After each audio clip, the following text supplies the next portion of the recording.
Hi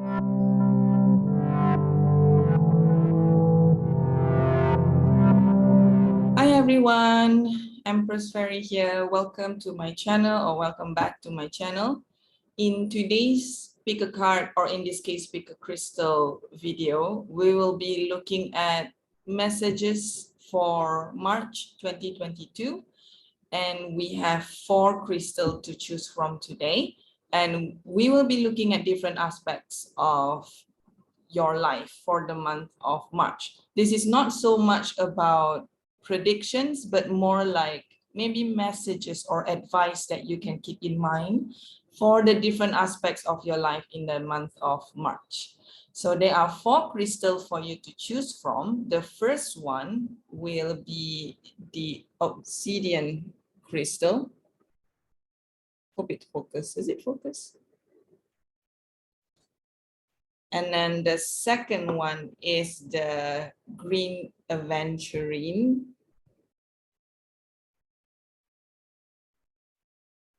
And then the third crystal is the blue Sandstone crystal. Will it focus? No, it's not focusing.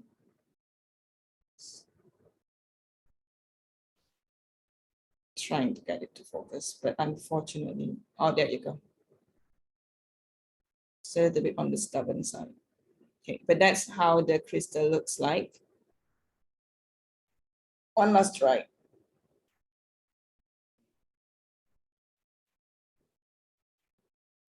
And the fourth one will be the Magnesite.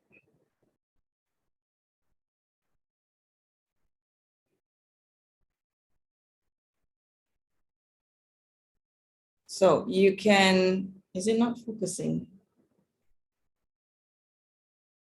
Okay, so you can take all the time that you need in order to choose between the 4 crystals.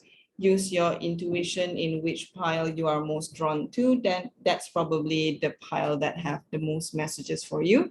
If you are if you are drawn to more than one pile, then that is absolutely normal. Then you can choose to watch all of the piles, or you can choose to watch the one that you are most drawn to.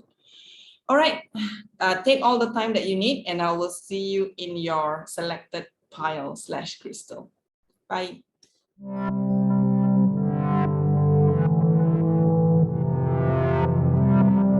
Hi, group 1. If you chose the Obsidian crystal just now at the start of the reading, then this will be your March 2022 reading. I'm just going to put your crystal on this little, supposed to be a phone holder, but I thought it could like multi-function as a crystal holder as well.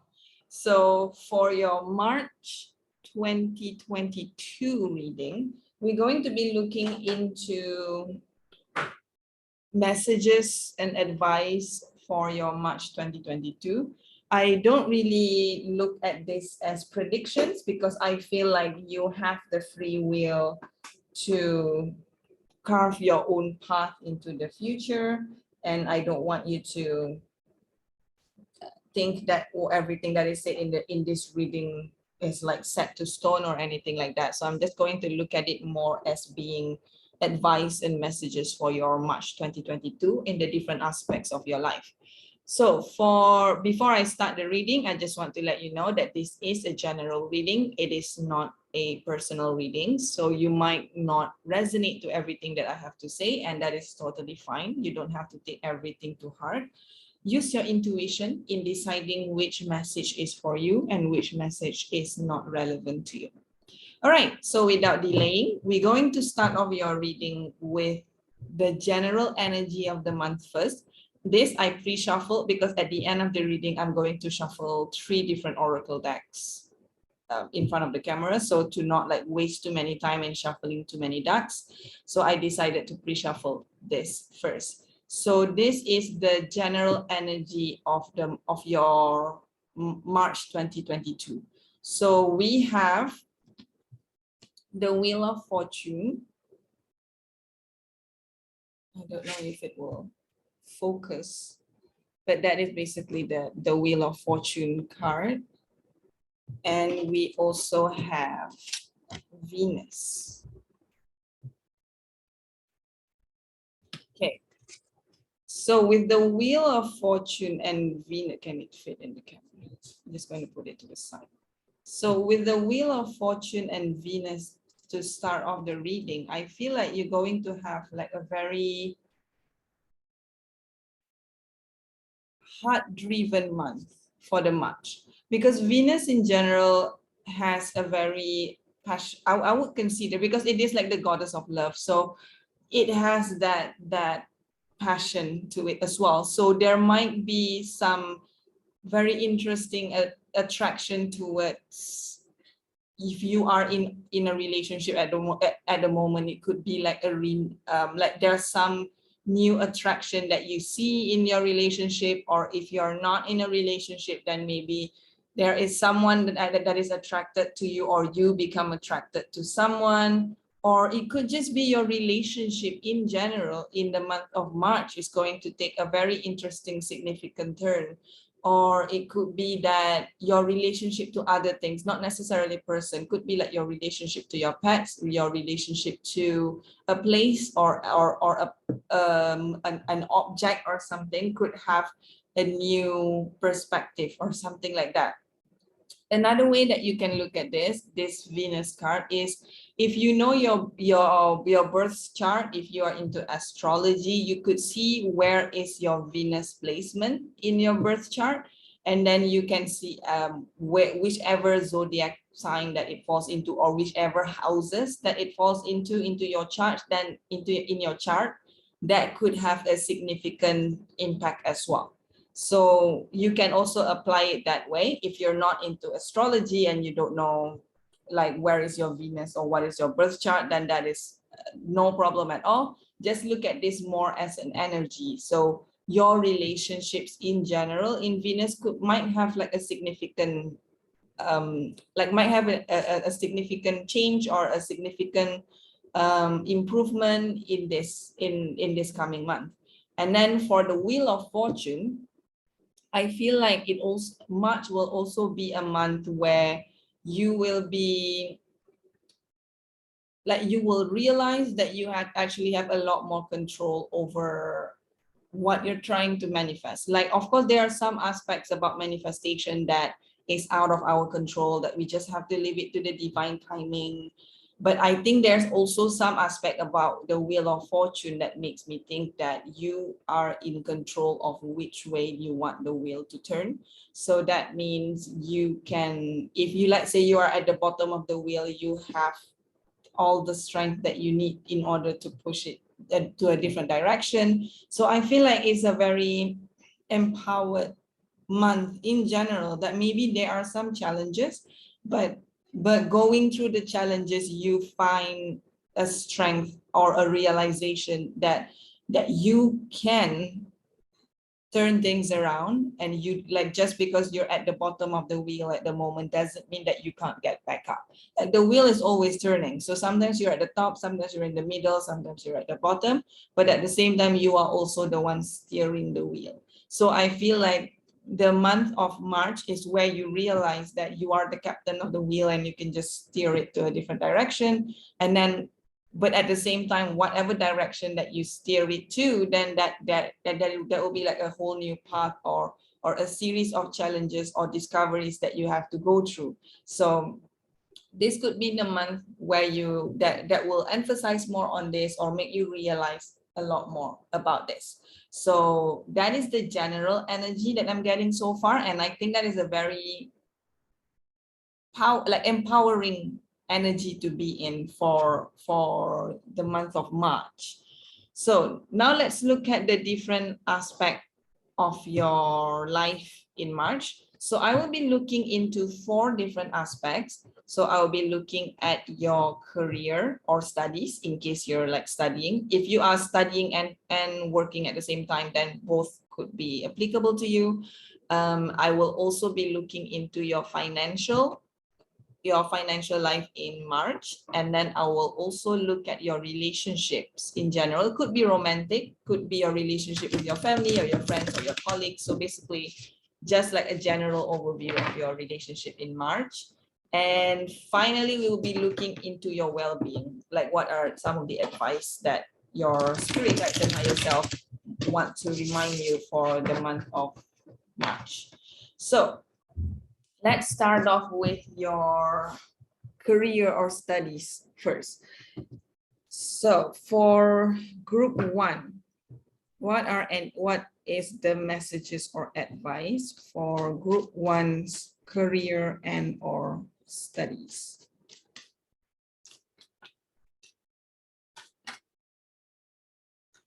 So we have the King of Cups. I will show the cards in a bit. I'm going to take about 2 cards per area, unless more card falls out, but I'm just aiming for 2 at the moment. Okay, and we have Queen of Cups. Oh, so we have the King of Cups and also the Queen of Cups. How interesting is that? You have the King and the Queen of Cups for your career and studies.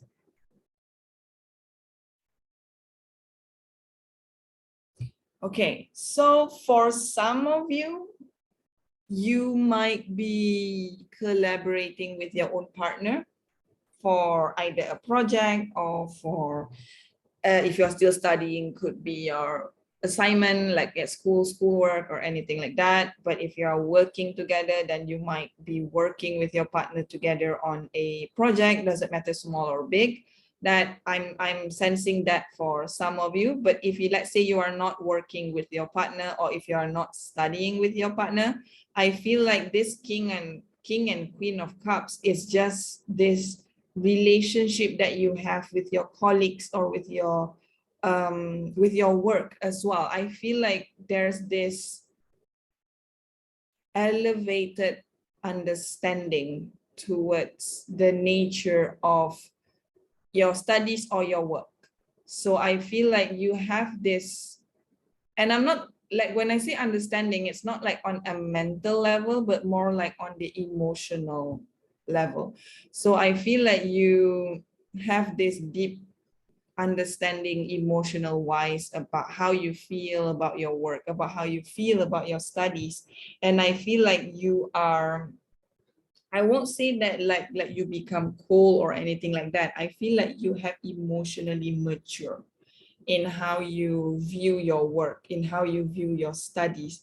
I just feel like there's this new mature level of relationship between you and your work or studies. That is like the biggest one that I have in terms of both the King and the Queen of Cups being here. It just feels like that relationship. But because this is for the aspect of your career or studies that is why I'm thinking of it more about your relationship to your studies or career.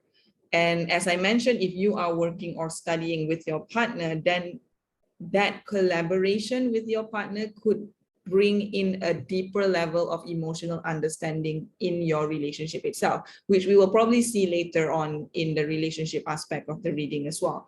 But for a lot of you, I feel like this King and Queen of Cups is more about your relationship to your work itself, as into your responsibilities at work, towards your position at work, toward, if you are a student, then it could be towards your, like how you manage your coursework, like your relationship to the subjects that you are learning in your program. So I feel like this King and Queen is just this mature level of relationship between you and your work or studies. And you have this deeper level of emotional understanding as well as emotional appreciation, that despite all of the difficult things that you have to go through working at that company or studying at that university or studying at that college, I feel like you have this level of understanding on why you have to go through what you have to go through. And then it gives you this level of maturity in understanding, like, okay, that was a necessary struggle that I have to go through, and it makes me grow as a person. And now I am either the king or the queen, and my relationship with my work become the counterpart of that. So I feel like that is the general message about your career or studies. It's just that it just feels very mature. Even the energy that I'm feeling right now, it just feels very, very wise. It feels like, yes, I know this happened this way. I like it or I don't like it, and I understand why it happens the way it is, and I will just deal with it this way rather than throwing a tantrum unnecessarily, for example. So I feel like there's this energy of like very mature energy, like very wise energy, very grounded. Like I know this is cups, which is water elements, but at the same time, it does have that very grounded energy of just being like an old soul almost. So it's like very, very,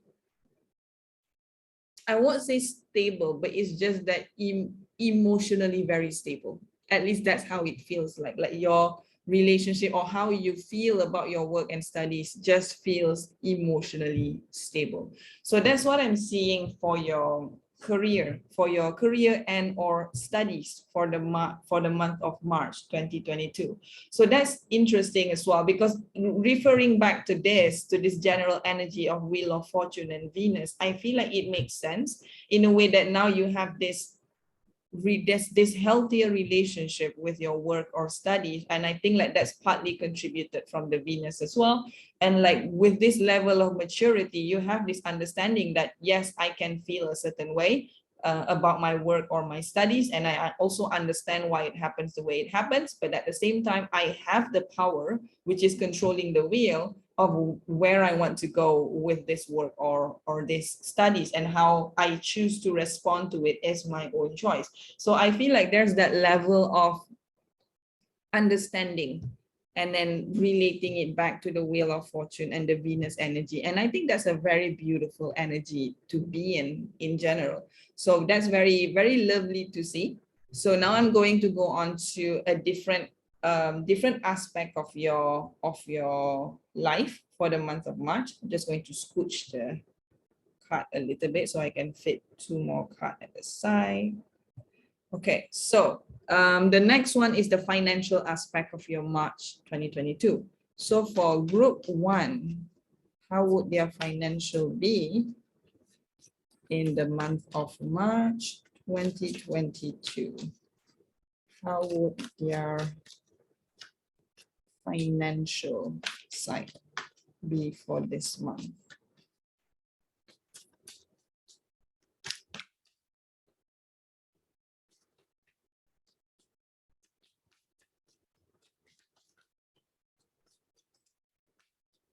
So let's see, that is the Two of Pentacles. And let's see if we can get one more.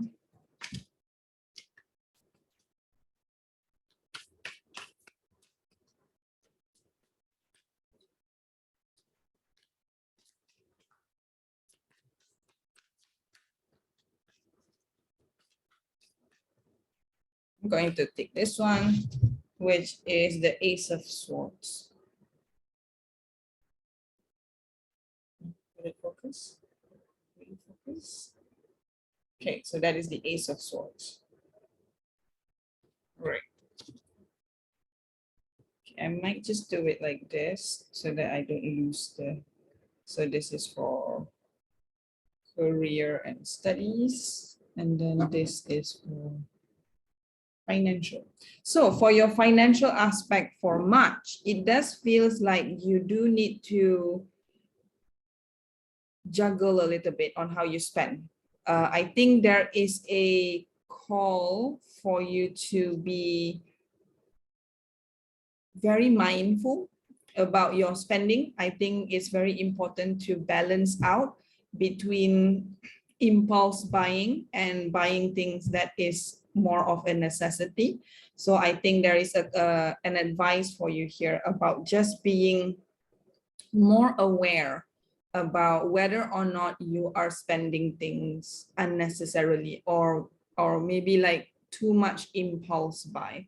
So there, and then with the Ace of Sword being here, I feel like maybe there's also if there are some financial issues that you need to reach out to someone, then I would say that make sure that you take the opportunity to communicate about it. If let's say someone is always wanting to borrow money from you, for example, and then you kind of like by letting them borrow the money, your money, you yourself will financially struggle, then I think it's important to communicate that rather than just trying to be the savior of just helping other people and ended up putting yourself through hell because of that. So and that's not the life that you should be getting for yourself, you know. So you should look out for yourself first. Make sure that you do look out for yourself, and make sure that there is balance in the way that you spend. So I would say that there is an advice of planning out your budget for the month of March. So that means put aside the money that you need to pay all of your bills first, to pay maybe your rent and your bills and your groceries, you know, for food. But if you are driving, then your transportation costs, either for public transport or petrol for cars, anything that is going to be a necessity. Put those money aside first, and whatever that you have left, then you plan out whatever that you need, like extra that you need for the month of March. I think that's like the balance of the Two of Pentacles, that how you juggle between things that is a necessity and things that maybe can wait slightly longer, and also between something that is very necessary and something that is a bit more of an impulse buy. So I think there is a message for you here to just be a little bit more aware of your spending, to make sure that the way you spend are balanced and not too, I would say, not too wasteful in the way you spend. So just be careful with that. And also, of course, go in with your budget planning with a clear mind. Know how to prioritize which one is the more important one, which one that can wait. And then if there is some communication that you need to do in regards to your financial side, then make sure you do that with a clear mind as well, and make sure you do communicate it and not just keep it to yourself and suffer in silence. Okay, so there's definitely that aspect of the reading as well. So just aim for a more balanced financial life for the month of March 2022. Okay, so that is like the financial side that I'm seeing for your group. So the next one that I'm going to look into is your relationship. So this is just a general relationship aspect of your life. So it could, if you are in a relationship, or if you are married, then it might involve that as well. If not, then it could just be like with your friends and family, or any potential romantic partnership. So I guess it really depends on how you resonate and what card comes up. So for group one, what is the message for their relationships in March? So the first card that we get is the Hangman with the blue tiger. If it's going to, no, it doesn't want to. Oh, there you go. So that's the Hangman. And then let's see, is there something else?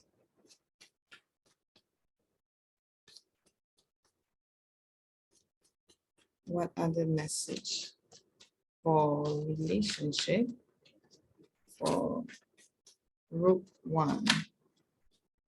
Oops. Okay, so I'm going to take this one because it stands out just now. So, oh, we have Four of Wands. Okay, so I feel like there are some positive things in the aspect of your relationship for this month, and then there are also some aspects of calling you to be patient a little bit and not rush into things. So this can be for anything. So this can be for your, like I said, for your platonic family relationship, or it can also be for your romantic relationship. So it really depends on how you resonate with this.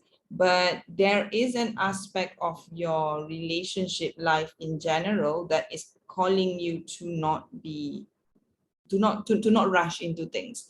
So I'm seeing similar message with the financial just now, with which is not to impulse buy. So maybe this one is like not to be impulsive in relationship as well. Maybe being impulsive is something that is very common with you in general. So I feel like there's this call or reminder for you to not be impulsive in general. So don't rush into things. If you are dating, don't rush into things. If you only know the guy or the girl for, or whatever gender, for like 2 days, you know, don't go around and say I love that person, you know, that means you don't, you like you don't know that person well enough. I mean, no judge, but I think that you definitely need to know someone longer than 2 days before you decide if you're just being lustful or if you actually do have a romantic loving attachment towards someone.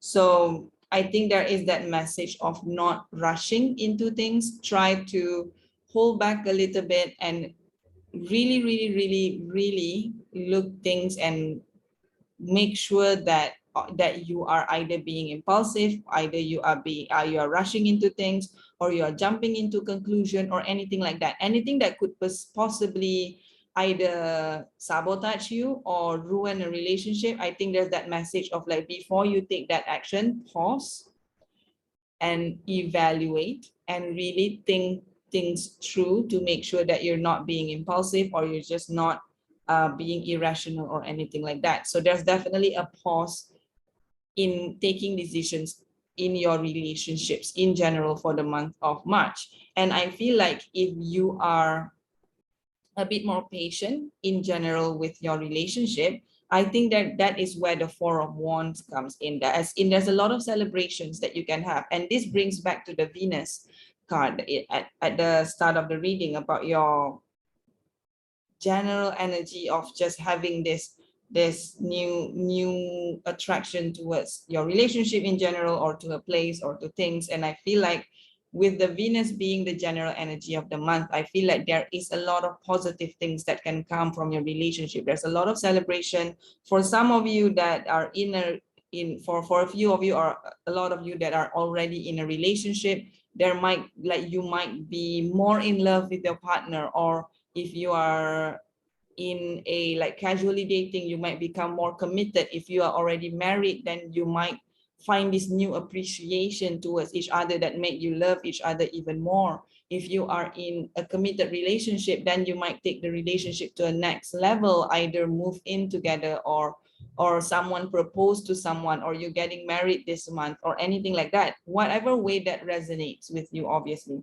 if you are not dating anyone, then you might meet someone really potentially can be really compatible with you, or something like that. So there's a lot of ways to interpret this. It depends on where you are when it comes to your love life.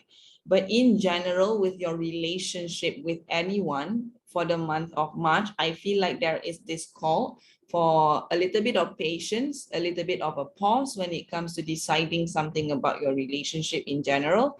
And I think from there, you have a lot of things to celebrate, because a lot of your relationships will blossom as well from that, and grow and become healthier and become stronger as well.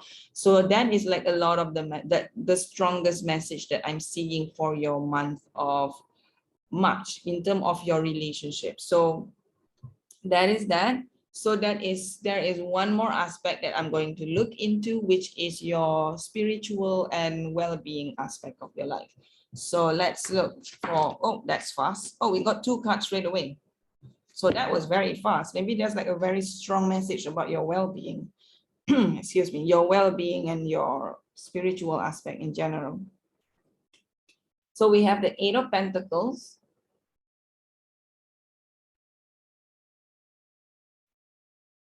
And we also have 2 of Wands. Okay, I think this is a really beautiful card to get. So, okay, let's look at this. Let me arrange the card first. Okay, so for Eight of Pentacles and Two of Wands, there's definitely this call for you to, when it comes to your spiritual as well as your general well-being, it could be physical well-being, it could be your mental and your emotional well-being as well. There's definitely this call of starting putting a lot of hard work for long-term goals rather than short-term things, rather than something that can bring you instant gratification. Try to aim for like where I want to be physically in by the end of the year, for example, where I want to be with my emotional health by the end of the year. And I think there is a call for you to start thinking about your well-being in long term. Like some things might feel nice now, but it might not be good that like in a few months time. So I think there is that call of putting in more work towards things that are more for your long-term goals when it comes to your spirituality as well as your well-being in general. So for example, let's say if you really want to learn how to meditate and you've never actually learned how to meditate, so maybe this is the month for you to start learning so that in the long run, meditation can become very beneficial for you. Or it could be in terms of understanding about like the higher self and the spirit guides and healing your inner child and working on your shadow side. So there could be a lot of aspects that you have always think about it, but you just always feel like, oh, I'll do it later, I'll do it later, I'll do it later. But I think there is a call that no more later. Start now. Think about where do you want to be spiritually, emotionally, mentally, physically, a few months from now, a few years from now. Where do you want to be with that? And start thinking about what actions can you take in order to get yourself there, because in order to get there you need to start now.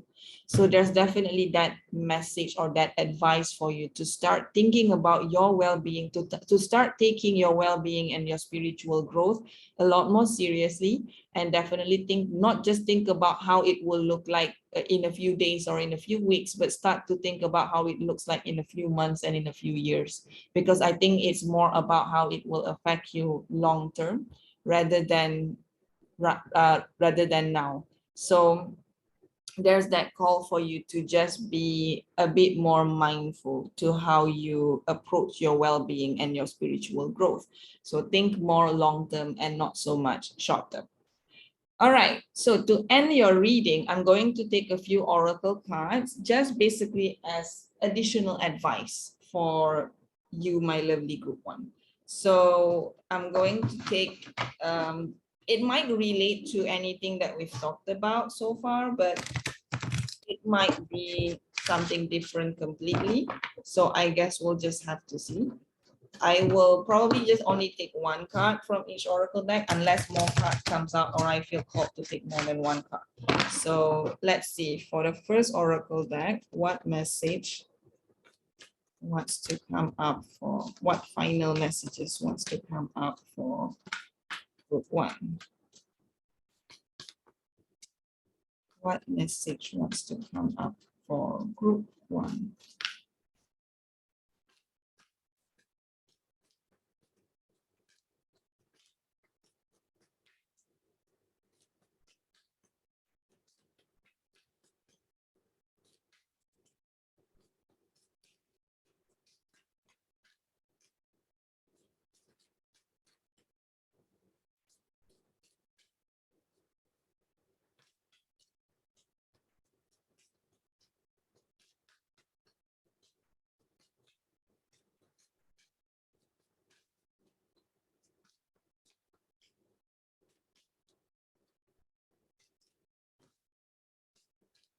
I'm not going to take all of it. I think I'm only going to take the first card, but not the rest. Okay, so let's see what card you get. Magical blessings.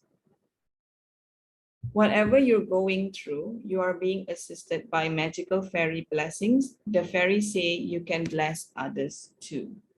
So I feel like with the last line that it says about how you can bless others too, I feel like this has something to do with your relationship in general, coming back to the Venus energy being your general energy of the month. I feel like this is a very, especially with the cards as well, having with all of the fairies there, it looks like a group of friends or people that have really good relationship with each other. And I feel like your relationship is a blessing this month. And it's not necessarily just a relationship with other people. It could be relationship to your career and your study. It could be relationship towards your well-being or spiritual growth. It could be your relationship towards your money as well. So that is the first aspect. Now let's look at one more. Let's take one more card from a different deck. For group one, what other messages is relevant for them to keep in mind for the month of March 2022? So for the month of March,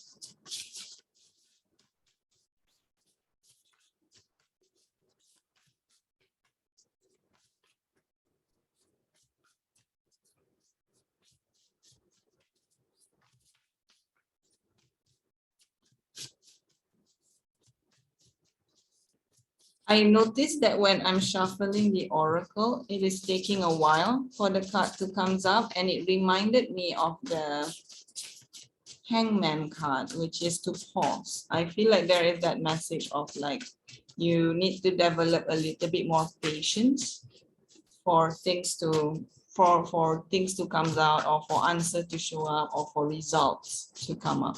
So there's definitely that energy as well. Even as I'm shuffling your card, I'm starting to feel like, oh my God, how long, you know, like those TikTok memes where people have that audio, that voice that say, how long is this going to take? I'm like hearing that in my head as well. Like as I'm shuffling this, like your energy is just like, how long is this going to take? And I think it is exactly the reason why your spirit guides and your higher self, or just the universe in general, is just putting a pause in a lot of things in your life to just basically get you to be a bit more patient when it comes to getting result in your life. So that could be an advice on its own, that based on the way the deck is behaving, it just takes a while for cards to come up. So let's see, for group one, what additional message is relevant for them for the month of March. Okay. Oh, there's two cards that fall out. I might take both of it. So the first one is potion. Remember to practice self-love. Will it focus?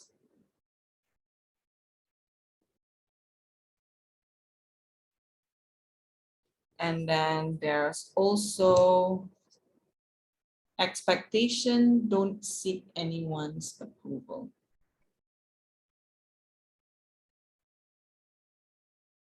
Okay, so yes, I think that the card for the potion, I think, goes back to your well-being, how you need to start thinking about long-term rather than just thinking about how it feels now. Maybe there's a call for start thinking about how it feels like in the future, and how that's going to affect your body, how that's going to affect your mental health and your emotional health as well, and how that's going to influence your spiritual growth. So there's definitely that message of like, please take care of yourself, please think about your own well-being, please make sure that you don't just put other people first and forget about yourself. And then for expectation, don't seek anyone's approval. So I think it's about just being, coming back to the Wheel of Fortune, like I'm like feel drawn to call back the Wheel of Fortune, which is to know that you have the power over your own life. You don't have to leave it to other people to decide it for you. So you can just change your expectation a bit, to more about what you expect of yourself rather than what you think other people expect of you. So that is another message for you. Now let's just take one more card to finish off your reading for the March of 2022. So for group 1, what is the final message for them for the month of March? What is the final message for them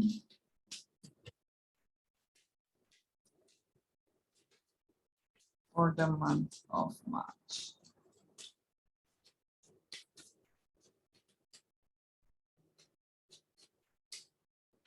Oops, okay, there's one card that fell, and it is Miracle. Oh, isn't that a beautiful card? So yellow usually refers to the solar plexus. Is it solar? Yes, solar plexus. So that might be an area that you want to focus on in the month of March. So miracle. Also, there could be like, I'm hearing with this miracle, I'm hearing like miracles in your relationship. So maybe you get new perspective about things. Maybe you find new appreciation toward things. Maybe things that you never thought you're going to have a different perspective on it before, and suddenly you have. And that's like a miracle. Like I never thought in a million years that that can ever happen, and suddenly it did. Or it could be towards how other people view you. Like you will never expect that that person will be able to say anything positive about yourself, but then suddenly in the month of March, it's like that they praise your work and say that you did a really good job for your project or for your schoolwork or anything like that. And you're like, wow, that's a miracle. I never thought that would happen. And maybe because I'm thinking about confidence as well with the solar plexus being here. And I feel like maybe it's also about building up your self-confidence towards yourself, which probably going to relate it back to the expectations. Don't seek anyone's approval over here. So I think there's that sense of building relationships, not just with other people, but as well as with yourself. Things about how things will work in long term. And maybe that will change how you view things. And maybe that can even be a confidence booster for you as well. And in general, just pay attention to your relationships to people, to places, and to objects or to other areas of your life, and see how what areas can be improved. And keep in mind about the energy of Venus towards all of the relationships that you have, towards all of the aspects in your life. All right, group 1, that is all that I have for you for your March 2022 reading. I hope some of the messages here resonate with you, if not most of it. If you know anyone that can benefit from this reading, then do share this video with them. If you have anything additional to add, then please do leave a comment. I look forward to read it. If you enjoy this video, do consider giving it a thumbs up. And if you want to see more videos from me, then do consider subscribing to this channel. Thank you so much, group 1, for spending time with me today. I wish you all the best with your life, and I hope to see you again very soon. Have a nice week ahead. Bye.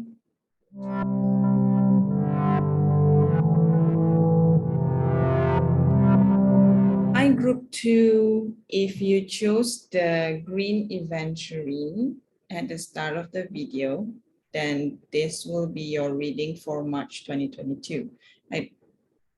It's not really focusing very well, but I think you can roughly see the crystal, even though it's refusing to focus. Why is it refusing to focus? Hello, there you go. Okay. I'm going to put it on this phone holder thing because I think it's nice to just see it there throughout the reading. So for your reading, we're going to look at different aspects of your March 2022 this year, obviously this year.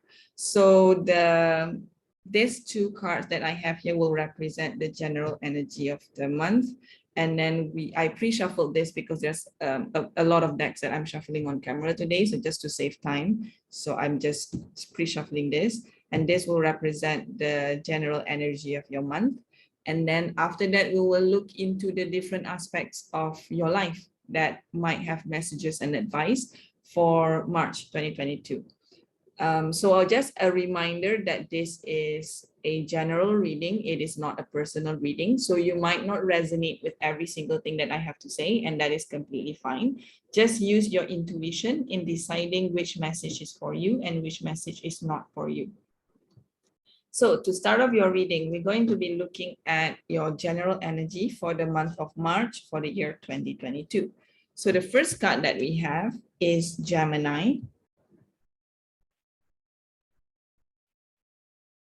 Will it focus? Okay. And then the second card that we have is the Emperor. Okay, so oh my goodness, sorry, that's just me being clumsy. But for the month of March, I am sensing that it's going to be quite a powerful and intellectual month for you in a way.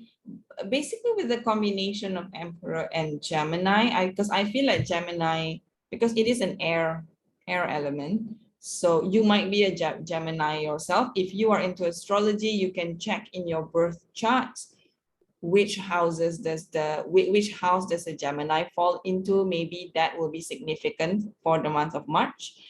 If another way is you can look is if you have any placements in your Gemini birth chart, and then see if that might be relevant as well for the month of March. So if you are into astrology, then you may go further into that, into thinking where your Gemini is, and if there is any placements in your Gemini, then that might be relevant for your month of March. If let's say you are not into astrology and you don't know where is Gemini in your birth chart, that is completely fine. Just look at the Gemini as being your energy, the general energy of the month. So the Emperor and the Gemini energy being here, because I feel like Emperor is someone that is very, he is very grounded in a way that he is very sure of himself. I'm saying he because it is the Emperor, but of course it doesn't have to be a he in terms of gender identity. So it's just like a masculine energy. Everyone has a feminine and masculine energy in them. So I feel like in the month of March, you're going to have this masculine confident energy that you're going to bring out, especially in terms of the actions that you're going to take. So that's going to be like your yang energy. So the yin and the yang, your yang energy. And I feel like you are, a lot of the actions that you are taking, or a lot of the decisions that you are making, will probably be quite an intellectual perspective as well, or coming from an intellectual point of view. So I feel like it is a month where you are very confident. You are staying true to what you believe in. And you are also very, in terms of how you see things, like mentally, you are clearer on what you want or what you think is the best way in terms of making decisions throughout the month of March. There's just this general energy of just being able to have that confidence to communicate your ideas, or to stand by your ideas, and not let other people say you have to do things differently or anything like that. But I would say just be a little bit careful not to go into the energy of not being flexible, because sometimes I guess with the energy of the Emperor, if there's too much of it, it could end up to you being a bit too controlling or a bit too possessive, or it could be also that you end up being a bit on the stubborn side, because you just will not move from where you are. So I guess it's that sense where you have to balance the Gemini and the Emperor energy into knowing, when do I stand by what I believe, and when can I be a little bit more flexible in terms of where I want to navigate with whatever areas in my life. So I think it's just about, it's good to have this energy, but at the same time, just careful not to end up creating more drama in your life because of it. So there is something that I'm hearing in general for the group 2's energy. Like, it's a very good energy to be in. I feel like you will have a lot of clear idea on the perspective that you are looking into, and you're going to be quite confident in where you are, but just careful not to go too extreme to the point of creating that drama, to the point of being perceived as too controlling or micromanaging other people, or being too possessive or being too stubborn, you know, and all of those things. So just be careful not to let it go into that side of the spectrum. Okay, so for the tarot part of the reading, I'll be looking into 4 areas of your life. So I'll be looking into your career and or studies, depending if you are studying, if you are working, or both, working and studying at the same time. And then we will be looking into your financial aspect of March 2022. And then we will also look into your relationships. It doesn't have to be romantic relationship. It could also be relationship with your colleagues, with your family, with your friends. And then to close it off, the last area that we're going to be looking at will be your spiritual and well-being in general. And then we're going to finish off the reading with a few oracle cards. All right, so to start off, let's look into your career and or studies on what are messages and advice. I won't consider this as a prediction, but more like message and advice. I try not to do prediction because I feel like everyone has the free will to decide how they want their life to be all the time. So I feel like maybe just having advice will be good to just keep in mind so that you know how to navigate and how to make decisions throughout the whole time. So for group 2, what advice or message that is going to be relevant for them in terms of their career and studies? So let's see, for group 2's career and studies, what message and advice will be important for them for March. So the first card that we have is the Wheel of Fortune. Focus. And then we also have, I'm going to take one more card. I will try to take 2 cards for each area of life. And the World, wow. I think that looks very promising. Let me try to move it a little bit so things are more.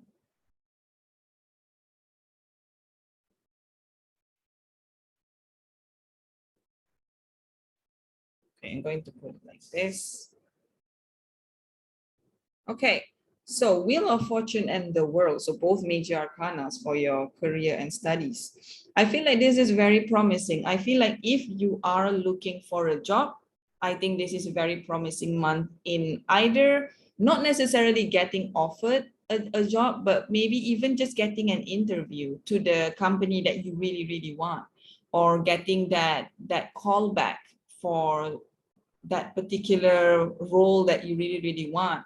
So it really depends how this applies. So if you are looking for a job, I feel like this is a good month to either get an interview or even get offered for a job that you really want. If you're looking for a place to study, it could be a good way for you to actually receive that offer letter, or even them like maybe calling you for an interview or something like that, especially if it's like for scholarship or like a very specific program that you really want to get into. So it might be a really promising month, or it could be that you get to do the whatever major that you want and you get into that particular university or college or anything like that, or you basically maybe get good results or something like that. So in whatever way that is applicable, I think your career and or studies for the month of March, I think has a very promising look. I think if you are already working or if you are already halfway through your studies, I feel like this is the month where things are turning for the better, where maybe you could literally be traveling for work or for studies. Maybe there's like an exchange program, or maybe you need to make a work trip somewhere. Or it could just be that there are some really positive new beginnings in the area of your career as well as studies. Maybe you get opportunities to collaborate with someone that you really want to collaborate. Maybe you get approached by someone that can really offer you the opportunities that you want. Maybe you will get the approval that you have been looking for so long, and finally you get in touch with that person and they give you the approval that you need. So whatever, in whatever way that is relevant to either your work or your studies or both, I feel like that is a very promising aspect of this area of your life where you might get the opportunity to go into the direction that you want. So it's like seeing a bigger progress for this. So I'm not saying that whatever that you want will be achieved in March. I think it's just a message of that you will see progress. Even if it's just a little bit of progress, it's still progress nonetheless. If it's like about traveling, that is kind of maybe a confirmation saying that, yeah, buckle up. If you need to renew your passport, make sure you renew your passport, or if you need to make sure you check on travel restriction or anything like that, and make sure you do that so that you are preparing yourself for the travel, either for work or for studies. So it just has like a very promising energy to it, and I feel like there's going to be some positive changes in either your work or your studies, not necessarily drastic change. It could just be your perspective towards something, like something will happen and then it changed your perspective on how you view your work or how you view whatever that you are studying. And then that gives you a new appreciation or a new idea, and then that brings this new beginning or new chapter in either your work or your studies. So I feel like there's just this newfound revelation on how you see things in your work as well as in your studies. And I feel like, again, it probably comes back to the Gemini and the Emperor energy, with this gaining more confidence in what you are doing and knowing exactly what you want. And that gives you that direction, that progress, or that approval, or that offer, whatever it is that you're looking for, and it put you into that direction. So not necessarily you are going to completely accomplish them in March. I'm just saying that you're going to see progress, that you're going to see it into that direction. So I feel like there's that message of trying to be a bit more optimistic, but at the same time, it doesn't mean that you're just going to sit cross-legged and just wait for the opportunity to come. That means that put in the work, whatever that you have been trying to do, continue to do it, and believe that the progress is coming. It is coming towards the direction that you want, and you will see, no matter how big or how small, you will be able to see the progress in the month of March. So I feel like that is an area of the career or studies or both for your month of March. Now let's go on to the financial aspect of your life. So for the month of March, for group 2, how would their career, no, it's not career, financial. How would their financial life be like for the month of March?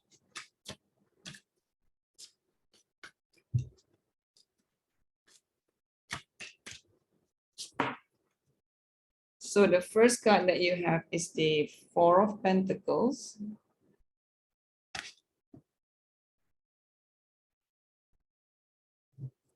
And let's get one more card for the financial aspect of your life.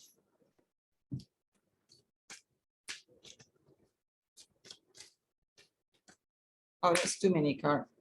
Okay, I'm going to take only the top one, but not the bottom two.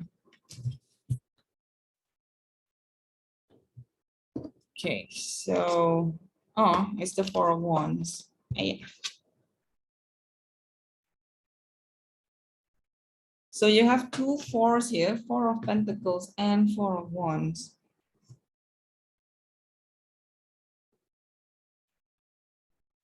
Okay, let me just arrange the card real quick. So with the Four of Pentacles being here, I feel like there is that energy of maybe you're trying to be very careful with your spending.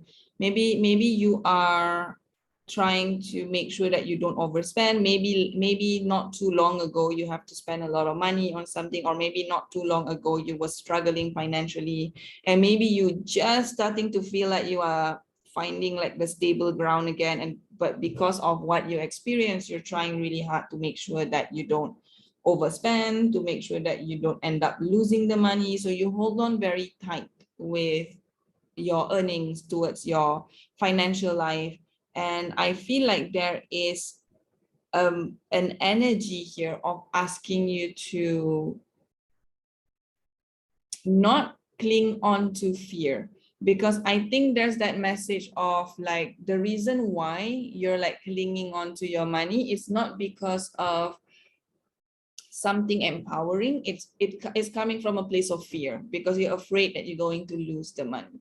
I feel like there's that reminder of don't forget to celebrate your life. But of course, it doesn't mean that you are impulsively spending money and finishing off your money irresponsibly. But I think there's that sense of, yes, you can be mindful about what you're spending, but at the same time, find the balance to celebrate things that deserve celebrating in your life. Like even if it's just pampering yourself a little bit after working so hard on something. So I think there's that message of don't overdo it. So that means if you are saving money, that's fine. All the power to you to save money. By all means, make sure that you do save money, but not to the point that you're not willing to spend anything on yourself. Because at the end of the day, whatever that you accomplish, you deserve to celebrate yourself for it. And I think there's that message of just celebrate. I know that Four of Wands can also have meaning of like marriage or celebrating with friends, but I feel like in this context, it's more like celebrating yourself. It might involve other people, like maybe you want to celebrate an accomplishment, so you go out, have drinks with your colleagues or something like that. So it could build a stronger bond between you and your colleagues. But yes, there is that message of don't overdo it. Like, yes, have savings, yes, be responsible and be mindful, but at the same time, don't make it turn you into someone that is overly materialistic, and try to appreciate other things in life as well that can bring you even more happiness, that can bring you even more fulfillment, enjoyment. And that might require to just spend a little bit, like splurge a little bit, just as part of a self-care thing, just as part of a way to validate yourself and find the balance between the two. So I think there's that message of like the Four of Pentacles is saying that yes, you can save money if you want to, but just don't do it to the point of being too materialistic about your life, and just think about what are some of the more authentic, meaningful, joyful, happiness kind of celebration that you can have that can bring balance, so that you are not saving money out of fear. You are saving money because you know that it's going to benefit you in the future, but not because you are afraid of being poor again. So I think that's just that shift of perspective. Like, oh, I'm saving money because I'm bringing stability in my life, is a completely different energy from I'm saving money because I don't want to lose money. It's a completely different energy. Just by saying those two things brings a different energy in me, where the second one, when I say I'm saving money because I don't want to lose money, brings that really heavy weight on my chest that makes it feel very fearful. Whereas if I say I'm saving money because I'm bringing stability and abundance in my life, it just feels lighter, a lot lighter. So I think there is that call to like change your maybe reevaluate your relationship with money, and see that are you having a healthy relationship with your money, and are you being maybe like a bit too clingy to money out of fear. So I think there's that message of just realizing that a little bit more and celebrate your life. Treat yourself to something nice once in a while, to celebrate any accomplishment that you achieve in the month of March. So there is that message on the financial aspect of your life. So now I'm going to move on to your relationship. So it could be romantic relationship, it could be platonic relationship, but just relationship in general. So for group 2, what is the message for their relationship in March? Oh, that's a lot of cards. I'm going to take this one and this one. I feel called to these 2 cards. So I'm going to put these 2 back. So the first card is 9 of Swords.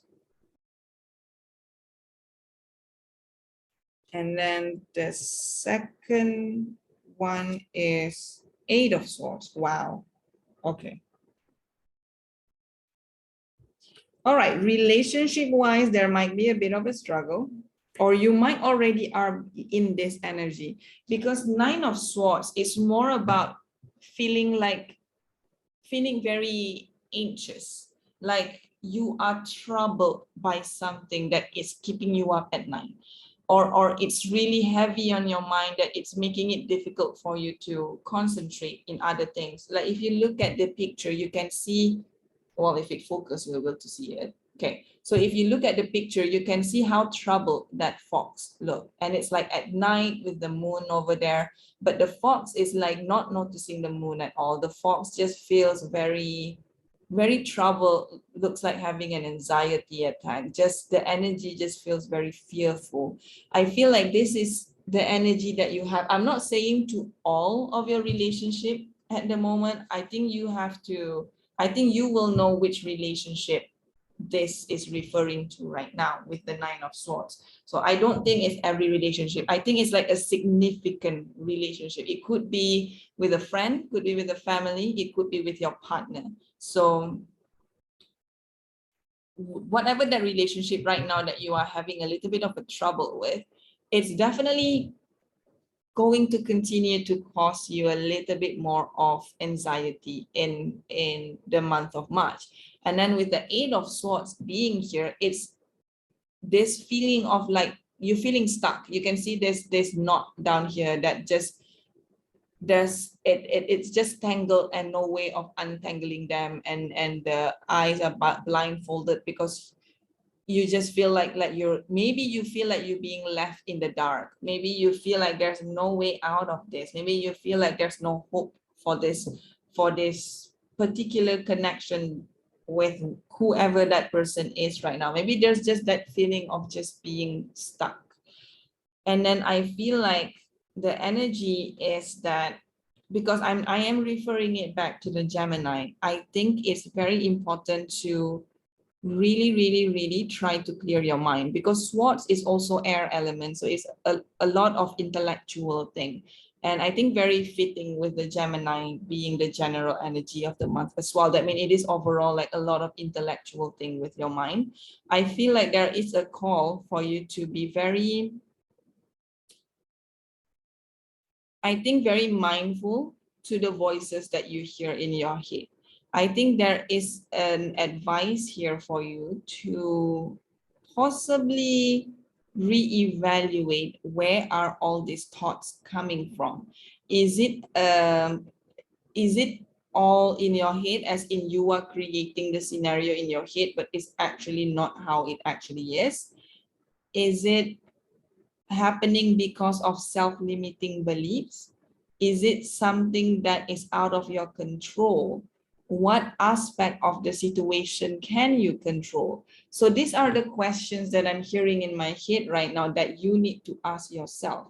As in, if there are things that is out of your control, then there is no point staying up all night thinking about it, because there's nothing that you can do.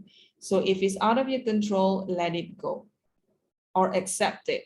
As difficult as it may sound, if it's out of your control, accept it. If you have the power to change it, if something is within your control to change, then take that action to change it. But if you feel like you can't change it, if you feel like it is what it is, then you have to accept it rather than allowing it to trouble you to this point. I feel like that is the message that you have right now. I think the reason why you're feeling very anxious, the reason why you're feeling very stuck, is because you want things to happen in a certain way.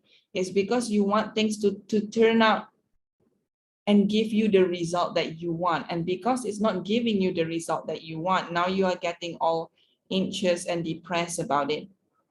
But I think what you need to do is really, really reevaluate your thoughts, reevaluate the voices that you hear in your head, and really make a list if you need to on what aspects of that relationship that you can control and what aspects of that relationship that you cannot control.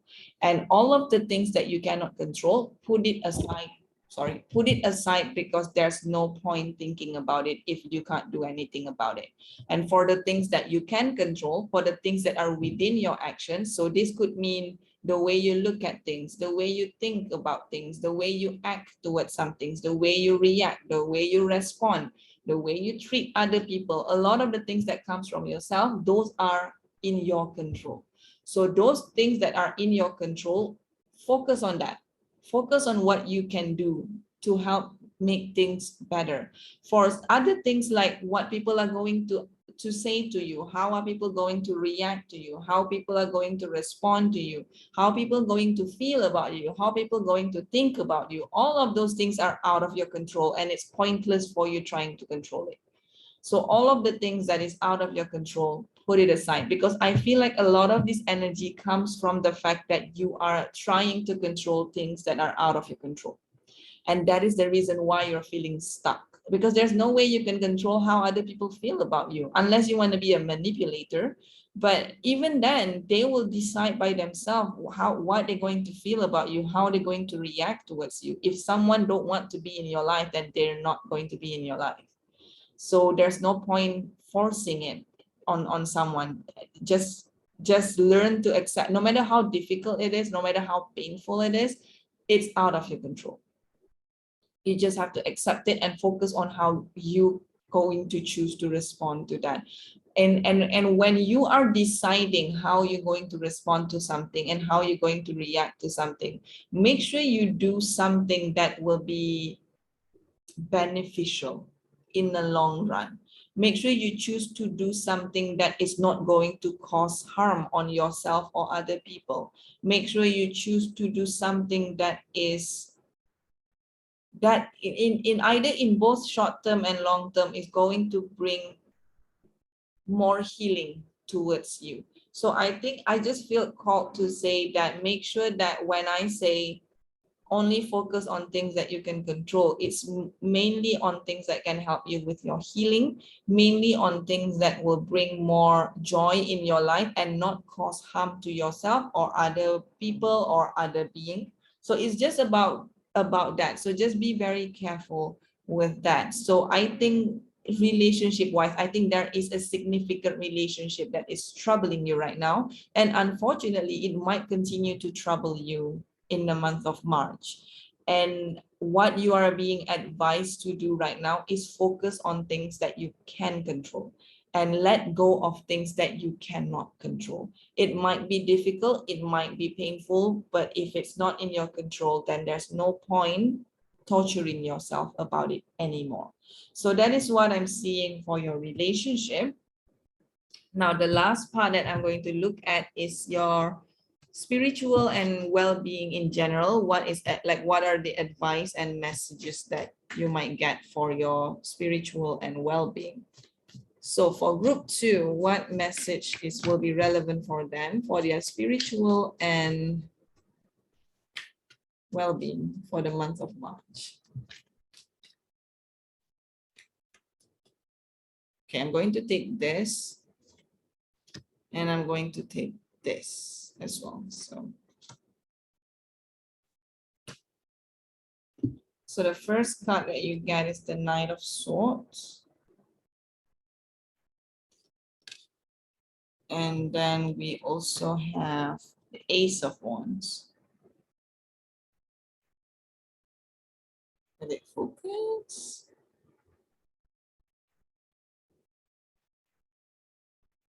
Okay, the first thing that I want to call out first is that because we have 2 foxes here, we have fox, like a very troubled and fearful fox in the, will it focus? In the 9 of Swords, and then you have the Ace of Wands, sorry, Ace of Wands with the fox that looks a little bit more calm a little bit more, I would say, less fearful or a little bit more confident? Will you focus? Thank you. So that looks a little bit more confident, that looks a little bit more calm, a little bit more energetic in comparison to this one where it looks a little bit more fearful. So I feel like that is like one of your main advice in terms of your spiritual growth as well as your well-being, is that take yourself out of this energy and bring it into this energy. And I'm hearing that maybe you want to focus on creative aspect, like maybe you want to express yourself creatively. This could be in music, it could be in writing, dancing, painting, arts and crafts, anything that can allow you to express yourself in a creative way. So I think that will be beneficial for you in terms of removing all of the unwanted energy and just express it, let it out. And there's also the Knight of Swords that I feel like when it comes to your spiritual and general well-being, so general well-being could include your physical well-being, your emotional well-being, as well as your mental well-being. I feel like there's that aspect of calling you to take a little bit more actions towards improving your well-being. I'm hearing more for well-being. And for the Ace of Wands is like how you can do that. You can do it through creative outlets. I feel like there's just this, because of the fear, I just feel like this is kind of like drawn to each other, these two sides. I feel like the energy that you are feeling with your relationship right now is affecting your well-being and your spiritual growth. So I feel like there's this advice of finding the courage within you to take the actions for yourself, rather than trying to torture yourself of trying to convince people to love you. I feel like there's the call of finding the courage to redirect the energy towards yourself and finding love for yourself from yourself. So do things that will be beneficial for you. Do things that will bring you joy. Do things that makes you feel better. Start singing. It doesn't matter if you have a good voice or not. If that is something that you enjoy, sing your heart out. If you love painting, doesn't matter if you can draw or not. Just draw something that, as long as it makes you feel better and it can bring more peace in your healing, in your spiritual growth, in your general well-being, then do that. So there's definitely a call for you to start paying more attention to yourself. I feel like there is more advice and message and emphasis for you to pay more attention to yourself, to continue to work on yourself, to be more creative with yourself, to be more courageous with yourself, to be more confident with yourself. So there's definitely a call for that. So that is like the area of spiritual and well-being that I'm seeing. Before I finish off your reading, I'm going to just take a few oracle cards. It could relate to whatever that you hear throughout the reading, or it could be something new altogether.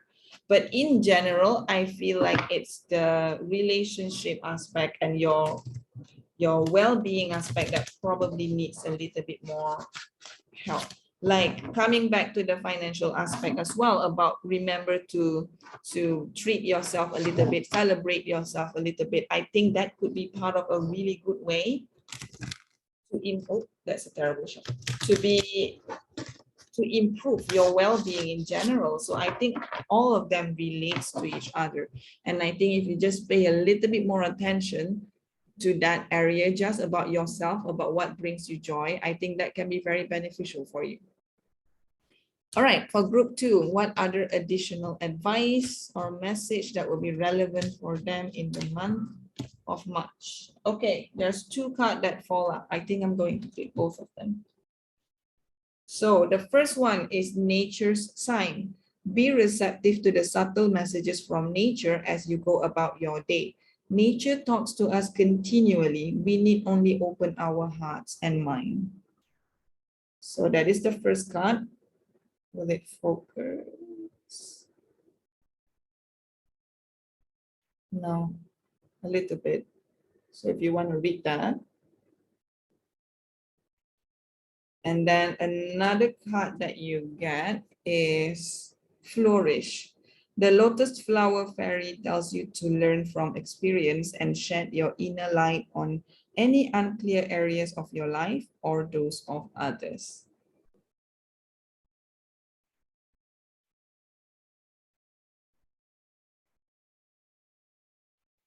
Okay, so I really think that these two messages is very, I think, very useful for you to keep in mind. Maybe the nature's sign is also a call for you to spend more time in nature because it can help clear your mind. It can help you find peace. It can help you with your well-being. It can help you with your mental health. So definitely, I think spend more time in nature. Maybe you want to go hiking. Maybe you want to go for a walk, or maybe you just want to go camping somewhere with friends or families and just take time for yourself a little bit. I think there's that heavy energy with you. I think you need to release those fears, those anxiety, and just maybe spend more time, with your pets or something if you have pet. Maybe you can go on a trip with your pet or something like that. And then from there, allow yourself to flourish. Okay. Try to find that inner light within you, and then try to let that inner light guide you out of the dark situation that you might be feeling right now. All right, what more messages do you have for group 2 for the month of March? What is more messages?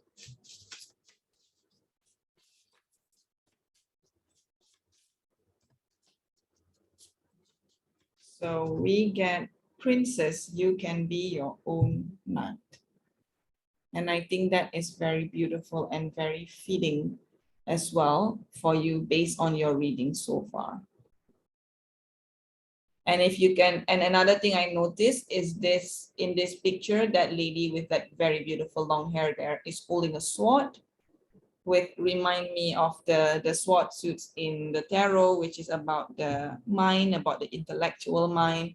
And that brings me back to the Gemini, and especially with the 9 of swords and the 8 of swords that you see just now. I feel like that's the call of you can be your own hero. You can get yourself out of this. Just focus on things that you can control, because that's all that you need to do. That's all that you can do. So focus on that in order to help you get through the whatever challenges that you are going through at the moment. And that will allow you to pay more attention to yourself. Okay, one last oracle card for group 2 in the month of March. What is the final oracle card for group 2 in the month of March?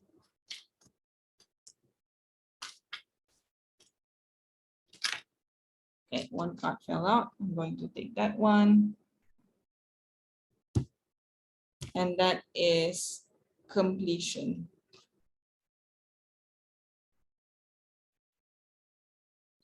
I like this picture because like you can see the sunrise in the background. Oh, I'm not sure if it's sunrise or sunset, but to me it looks either sunrise or sunset. It really doesn't matter if it's as if, okay, depends on how you look at it. If you look at this as a sunset, it's kind of like letting go of something, or letting the energy, or letting the emotion that no longer serve you to leave, basically to just let it go.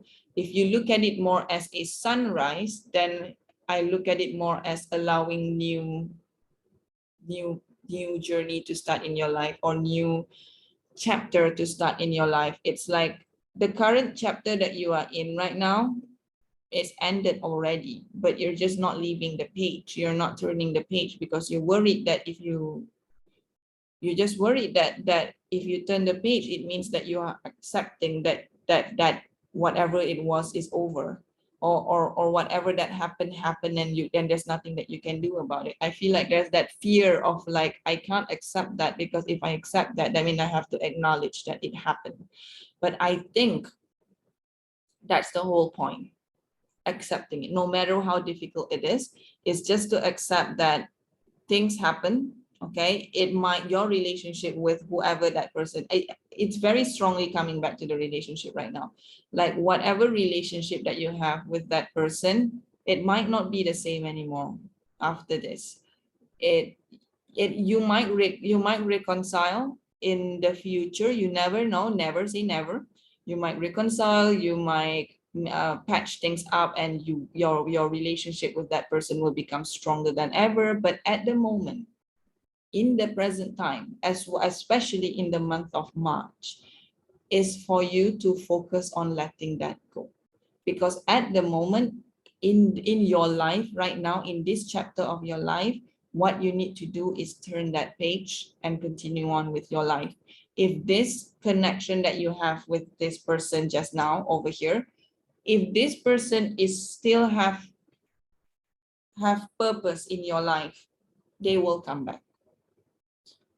If not, then take whatever lessons that you learn, cherish whatever memories that you have with each other, and just save it in your, at the back of your mind or in your heart, and you can look back to it in the future. But at the moment, there is this call of you to move on, to let go.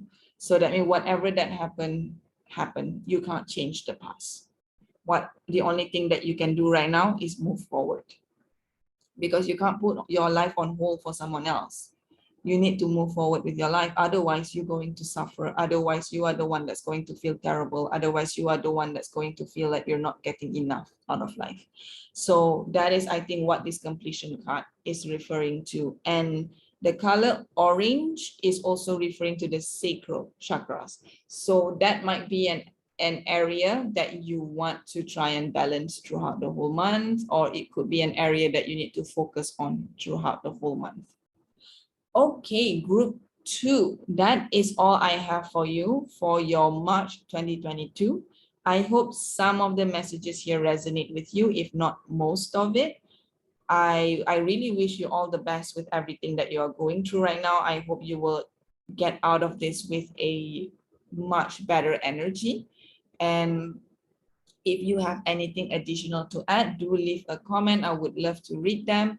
If you think there's someone else that will be beneficial, like that will benefit from this reading, then do share this video with them. If you enjoyed this reading, do consider leaving it. Do consider giving me a thumbs up. And if you want to see more videos from me, then do consider subscribing to this channel.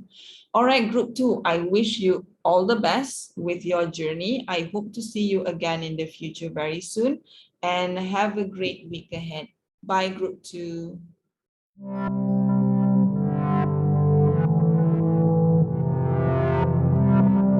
Hi, group 3. If you chose the blue sandstone, then this will be your reading for the month of March 2022. So I will put your crystal in here. This is actually my phone holder, but I'm using it as my crystal holder for today. And I want to start off the reading by reminding you that this is a general reading. This is not a personal reading. So whatever that I say, not all of it will resonate, and that's totally fine. At the end of the day, please remember to use your intuition in deciding which message is for you and which message is not for you. So for today's reading, which is for March 2022, we will be looking at the general energy of the month. So these 2 cards will represent the general energy of your March 2022. I pre-shuffled this because I have quite a few decks to shuffle today. So just to save time, I pre-shuffled these 2 in advance. And then after that, we will look at different areas of your life. Mostly it's message and advice rather than prediction. Some prediction might come true sometimes, but I am focusing more on the message and advice for the month of March, for the month of March itself. Bilingual problem. For the month of March itself, and like what can you keep in mind for that different areas of your life. And then after that, we will finish off the reading with some oracle cards, okay? So to start off the reading, let's look at your general energy. So the first energy that you have is the Death card. And then the next energy that you have is Saturn, or in this card, it write it as Saturnus. Wait, focus. Yeah. Okay. So starting off with this energy, which is the Death and Saturn, I feel like this is a very important month for you, like a very important month of change. I can't tell you if the change is going to be easy or if the change is going to be difficult. I really can't tell you because everyone's life is different. However, with the Saturn being here, I think they are going to be, it has to be earned. It's not going to just come rolling down to you and then make it, and then just, you know, present itself in your life. I feel like it is something that you have to earn, something that will create a lot of boundaries, something that will create a lot of restrictions or limitations. And in what area of your life, I'm not sure. It might be in multiple areas. I guess we have to see when we look at the different readings, the different areas of your life in a bit. However, just because there's some challenges that will come with the Saturn energy being here, but it is very essential, or this is very important with the Death card being here. Because the Death card doesn't it doesn't mean like anything bad or anything like that. It's just basically mean transformation. Okay, it means that your life is transforming, your life is changing, and it's usually changing for the better because it's part of growth. That means you are shedding old skin, and then you are beginning to enter a new like a new chapter of your life with a new energy, or with a new mindset, or with a new level of maturity. But I think to go through that with the Saturn being here, it will present itself in a not so straightforward way, and it might test you in more than one ways. Another thing that I want to point out, if you are into astrology, then you can look at where Saturn is in your charts. So that means which zodiac sign as well as which house your Saturn is, and that particular area of your life might have significance in the month of March. So if let's say you are not into astrology and you have no idea what is your charts or where Saturn is in your chart, then that's completely fine. Just look at Saturn as being the energy that you focus on, and it is somewhat an energy that that is going to present itself in not the most straightforward way. It will test you in more than one ways. It will present itself with limitation and restrictions and boundaries. So it might be some challenges, but at the end of the day, if you manage to get over all of these challenges, it's going to be a milestone in your life. That means it's going to be important. It's going to teach you a lot of things. It's going to help so much with your growth. So it's not all bad, but at the same time, it's not all easy as well. So it's the type of lessons where you have to earn it. You have to learn it possibly the hard way. You have to figure things out in a not so straightforward way. So there's definitely that area of your life being there. So I don't want you to panic, or I don't want you to kind of like feel defeated, because I feel like this type of energy is here to teach you something so that it can help you to have a better energy in the future. Okay, so let's look at how this might relate to the different areas of your life. So it might relate to a specific area of your life, or it might relate to every single area of your life. So I guess we will find out when we lay out all of the cards. So the four areas that I'm going to look at for your life in March, I'm going to be looking at your career and or studies. And then I'm going to look at your financial aspects, and then your relationship aspects, as well as your well-being and spiritual growth. So to start off, let's start with the career and or studies. You might be working, you might be studying, or you might be working and studying at the same time. So let's see for group 3, what is the advice and message for their career and or studies? Oops, okay. So we have 5 of Cups. I can see this being relating to the Saturn already. Let's see, where else? What else? I tried to take like 2 cards for each areas, just so that we can get slightly more information. And we get High Priestess. Yeah, this definitely makes sense to the general energy. Okay, so with the 5 of Cups being here, in terms of your career and or studies, I feel like you are feeling a bit, or you are focusing a lot on how difficult things are, or how things are not working, or how difficult your colleagues are, or your supervisors are, or if you are studying, your lecturers or your professors. So I feel like that there's that energy of you just focusing on why things don't work. And I think that the message here, or the advice here, is to shift your focus. Because if you look at this card, you will see this owl. There's 3 broken eggs, and then there's 3 eggs that are fine and probably can still hatch into little cute baby owlet. But you can see that the owl, if you can focus, you can see the owl is only focusing on the broken eggs. It completely like overlook this 2 eggs that are still fine and probably need the owl's attention and care. But it's only focusing on the broken one. The owl is only focusing on what it's lost, rather than focusing on what the owl still has. And I think this is the energy that you are in. You are focusing on how things don't work. You are focusing on how things are being difficult for you, rather than focusing on things that are still good in your work or in your studies. So I think this is probably some of the lesson that you have to overcome in the month of March, which is how do you shift your focus? And I think that's why the High Priestess is here. With the High Priestess being card being here, this High Priestess is more about, can you focus? Hello. The High Priestess energy is more about being intuitive. The High Priestess energy is more about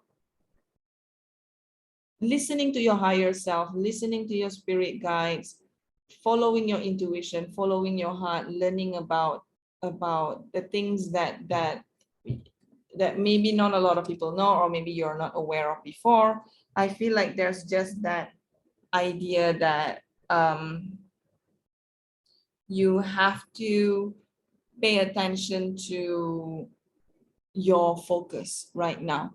So whatever it is that you're focusing on, I think there's that area of, is this really all that you have in your career? Or is this really all that you have in your studies? Or are there actually still good things in both your career and your study, but you're just not paying attention to it because you are spending all of your energy towards things on how things don't work, or how things are so difficult, or how things are so challenging. And then all you do is just questioning, why me, why me, why me? But you're not having that attention of, you're completely disregarding the things that are good for you in that environment. Now, I'm not saying that you just accept like any toxic environment that you're in. Of course not. If you feel like you are in a very toxic environment where it's really affecting your overall health, and let's say staying in it longer will make it worse for you, then that's where the High Priestess energy comes in, of making that decision of, should I stay or should I go? Following your intuition about, should I stay or should I go? Same thing if you're studying. Let's say if you feel like, I have no passion about this anymore. I've been wanting to change my major for so long, but I don't want to, because I don't want to be seen as a failure. I don't want to disappoint my parents, or I don't want to, for whatever reason, I don't want to lose something.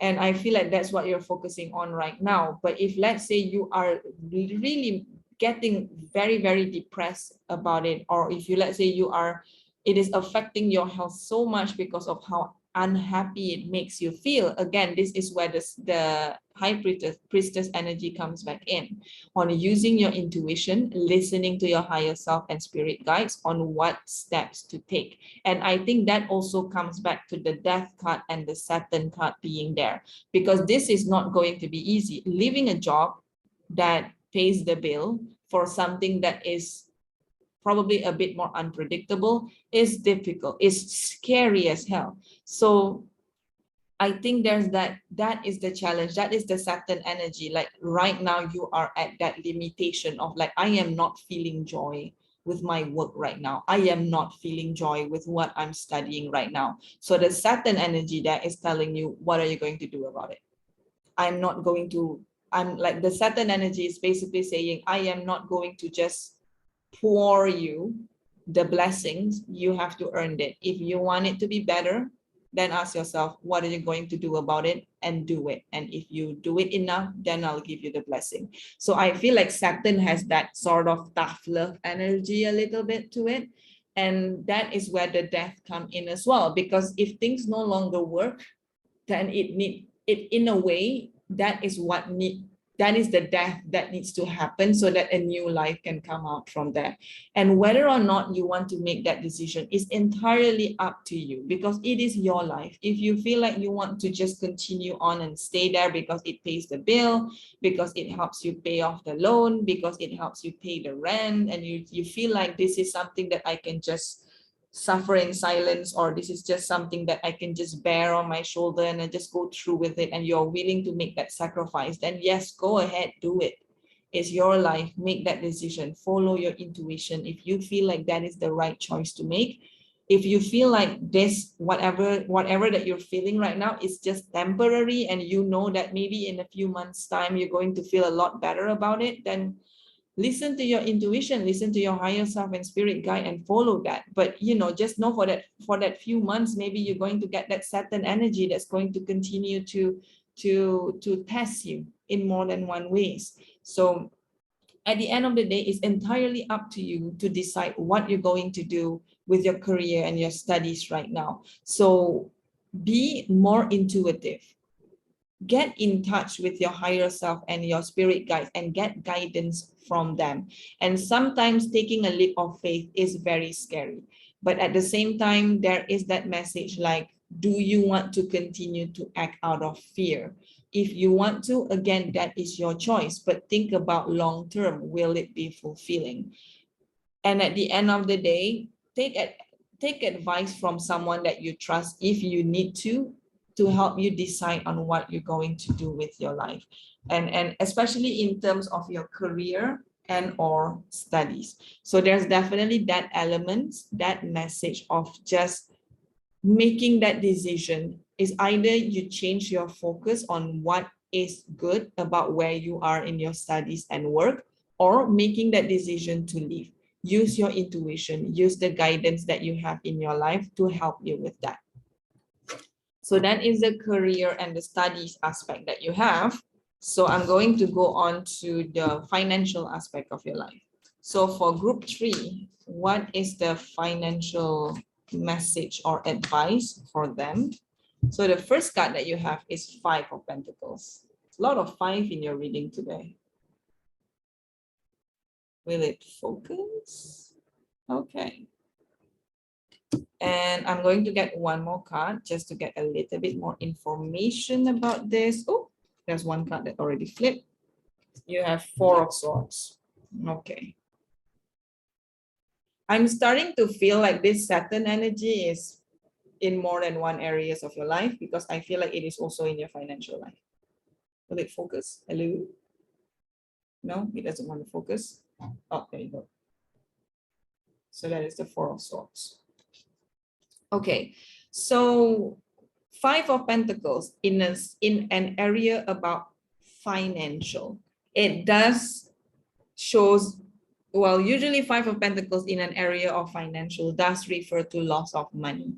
I won't necessarily say that that's a bad thing, because I guess it depends on what it is. It could be an investment.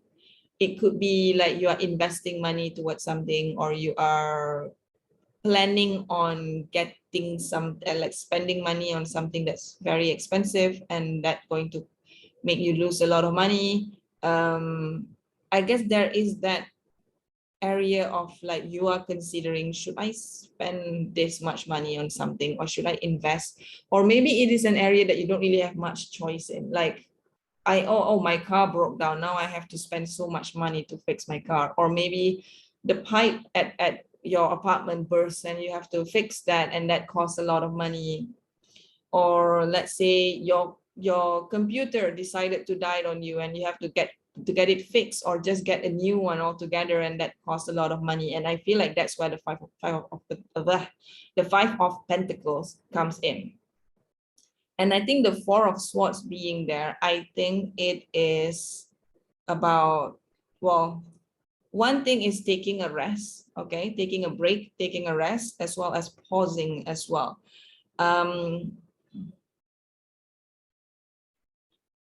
If there are things that can wait, hold on to it. Put a pause on it first. Put a mental note on it first, like a rain check on it, and maybe buy it in a different month. Because I feel like maybe in terms of the financial aspect of your life, there might be some limitations as well. Maybe you do need to spend a lot of money on like things that are very, very necessary, things that are very, very essential, and maybe it doesn't leave you a lot of room to splurge. Maybe it doesn't leave you a lot of room to treat yourself. And I think the message here is to just take a break from that.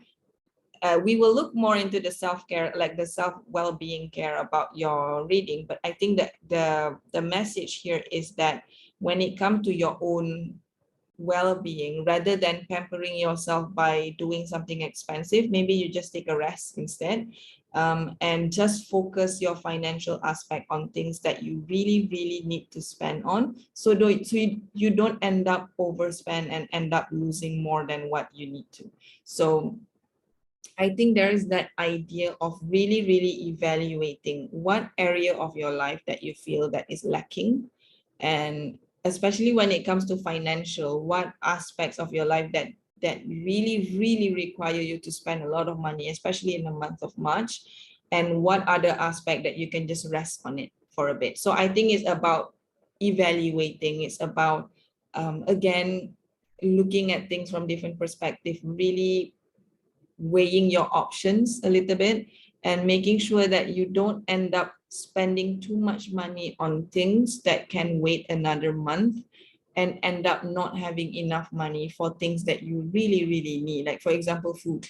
For example, you need food to eat, you need water, you need to pay your rent, you need to pay your bills. Focus on those things first. Prioritize those things first. If, let's say, there are more things that you need to spend your money on, for example, you are in college or university and you need to buy a lot of books or studying materials, or you really do need to spend money maybe fixing your house or fixing your car or fixing something that require you to use a lot of money, or you need to invest on something, and the best time to invest it is in March, or because that's the only time that it will be available for you to invest in it, then yeah, prioritize those things. But everything else, if it can wait another month, let it wait another month. You don't have to get everything done in March. So I think there's that call of prioritizing. About drawing boundaries, coming back to the Saturn energy, about drawing boundaries on things that can wait, on drawing boundaries toward things that don't need your attention right now.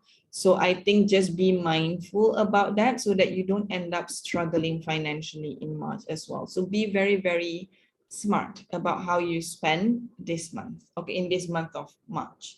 Okay, so let's go on to your relationship aspect of your life. So this can be romantic relationship, it can be relationship with your families, so either one.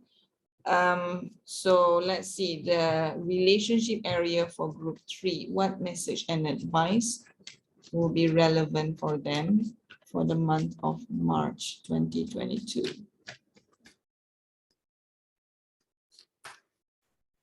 So what message and advice for relationship that will be most relevant for group 3?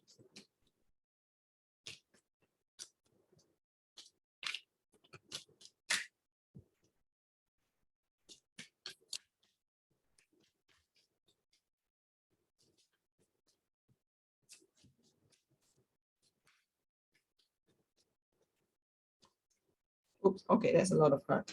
Okay, I'm going to take this one. And I'm also going to take this one.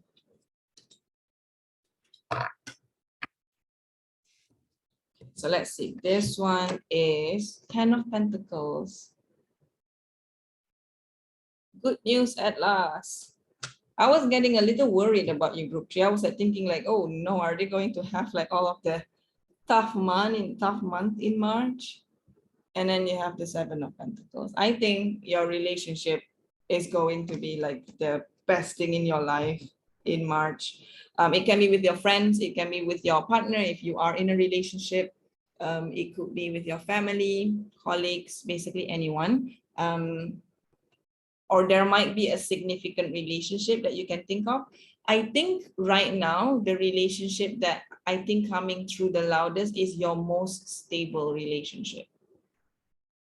It might be more than one relationship. It could be like 2 or 3 of your most stable relationships. So it could be with family, friends, partner, anyone. And I think they're going to be your best support in March. And with the 10 of Pentacles being here, this could be your pets as well, actually, just because of the picture that with this couple and their dogs. So it could be your pets as well.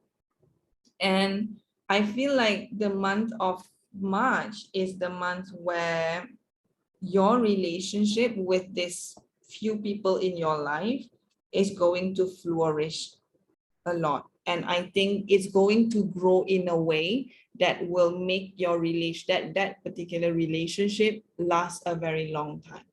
So I feel like you are on the right track when it comes to your relationship. For some of you, your relationship might flourish into something more, like especially if you are in a relationship with someone in terms of your love life. Maybe you end up going in a bigger commitment with each other. Maybe you decided to move in together, or maybe you're casually dating, but now you make like both of you come into the agreement that you both of you want to be more committed with each other in an official relationship. Or you could, or someone might be proposing, or if you just married, maybe both of you finally decides to start a family, or anything like the next level of the relationship itself. It does feel like it might be heading towards that direction. Something that goes long term, with the 7 of Pentacles being there as well. But the 7 Pentacles, the 7 of Pentacles is also showing that things that's not going to happen instantly. So just because I say just now, like for example, someone is going to propose, it doesn't mean that it's going to happen in March. It could be that that person or you yourself have that idea in March. And then you start planning to start proposing to that, or they start planning to start proposing to you from March, but it might not actually happen in March. So that might happen. I guess it depends on whether or not you feel like your relationship is already at that level.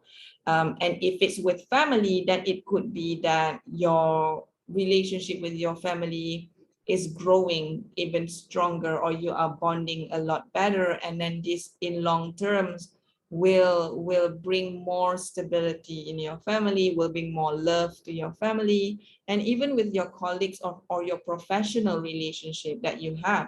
You might be getting getting to know each other a lot better, and you might learn to trust each other a lot better, and that can build a really long and healthy professional relationship for long term, for many years to come. So I feel like in the aspect of your relationship, I feel like that's probably going to be the least of your problem. I feel like it looks very promising. It looks like it is heading towards a direction that can give you a long and fruitful result in long term. You might not see it immediately in March, but you can feel the energy is going into the right direction. So that is something that I'm seeing for your relationship in general. Now I want to see your spiritual growth and general well-being for the month of March. So what advice for group 3 for their spiritual growth and general well-being for the month of March?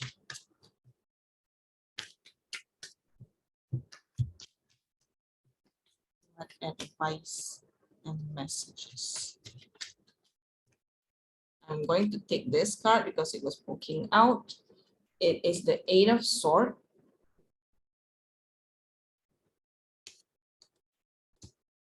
And then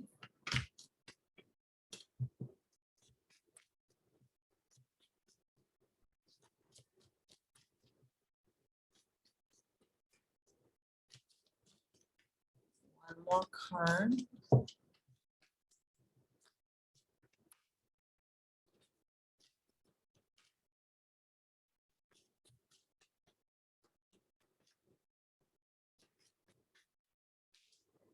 I'm going to take this card because it's poking out as well. And that is Page of Cups. Okay. So we have the Eight of Swords and the Page of Cups. So the Eight of Swords being there, I feel like you are possibly feeling a little bit stuck. Maybe you are in a loop of postponing your own self-care. Maybe you're kind of like, oh, I'm too busy right now, I'll do it later. And you know, one day turn into 1 week, 1 week turn into 1 month, 1 month turn into 1 year, and you end up just never taking care of yourself. I feel like this month is calling you to stop that. I think that month is calling you to untangle yourself from this mindset, because it feels like you're feeling like you're stuck in that loop. Like you're just in that never ending loop of like, oh, I'll do it later. I'll do it later. I'll take a look at that later. I think there's that message of like your self-care is not a reward. Like you don't, this might be relevant to you because I have this habit as well, where sometimes I treat self-care as a reward. That means if I do well, I reward myself with a self-care. And I remember that my therapist used to say that, why are you treating your self-care as a reward? Why are you treating your self-care as a privilege when it's like food and like food and drink? Like it's something that you need. It's like oxygen, something that you need all the time in order to stay alive. Self-care is like that. Okay, self-care is not something that you do when it's convenient. Self-care is not something that you do when it's easy for you to do it. Self-care is not something that you do when you feel like it. Self-care should be something that you consistently do, just like how you eat every day. Self-care should be something that you do just like how you drink water and stay hydrated every day. So I think there's that message of like, you need to get yourself out of that. And then when it comes to the emotional well-being or just your general well-being and your spiritual growth as well, I feel like there's that advice of seeking, for some of you, you might have like someone that you spend time with, like maybe like a friend or colleagues or partner that you spend a lot of time maybe going to the gym together, or maybe you meditate together, or maybe you read tarot together. And for some of you, it could be a message of like, maybe it's time for you to look for a community that have that same interest, that can help you build your routine, give you a little bit of insight and tips on how to manage and sustain that routine. But I feel like there's that message of, you don't have to do it alone. You don't have to untangle yourself alone. You can do it with someone else. It might be someone that you already know, or it could be like joining a community online that can help you give more tips on how to untangle yourself from that situation. So again, coming back to the Death card as well as the Saturn card at the beginning, which is, if you want a better self-care, you got to do the work. It's not just going to come rolling down to your feet. It's a Saturn energy. So it's going to make you work for it. It's going to make you earned it in a way. So you have to learn to untangle it. But the moment you are able to do that, then that's where the Death come in, because that's the transformation. That's going to improve your spiritual development, and that's going to improve your general well-being. That could be your uh, physical well-being, your emotional well-being, your mental well-being, and it's going to put you in a much better state, and that can improve your energy in general. And I feel like if you take care of your well-being, if you take care of your spiritual growth, it's going to improve this area of your life as well, which is your work and your studies, as well as the financial aspect of your life as well. So there's definitely that message over there of just start to take the action to get outside of that loop that is not serving you anymore. And there's also a message of, you don't have to do it alone. You can you know, we do it in a community, either with among people that you already know, or find a community to join online, like maybe like a Reddit or something. So that is so far what I'm seeing for the different areas of your life. Now we're going to finish off your reading with some oracle card. So I'm going to start with the first deck.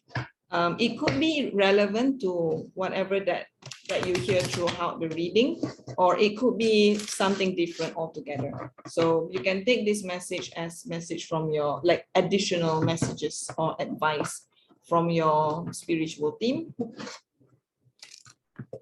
Take it how it will resonate. So let's start with the first deck.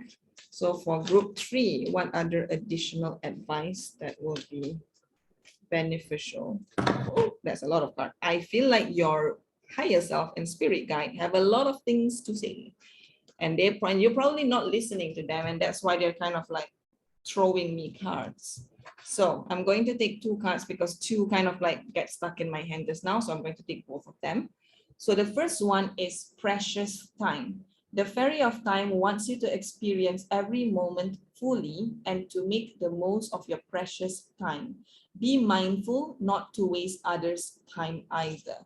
So that is precious time. You can pause the video if you want to read that.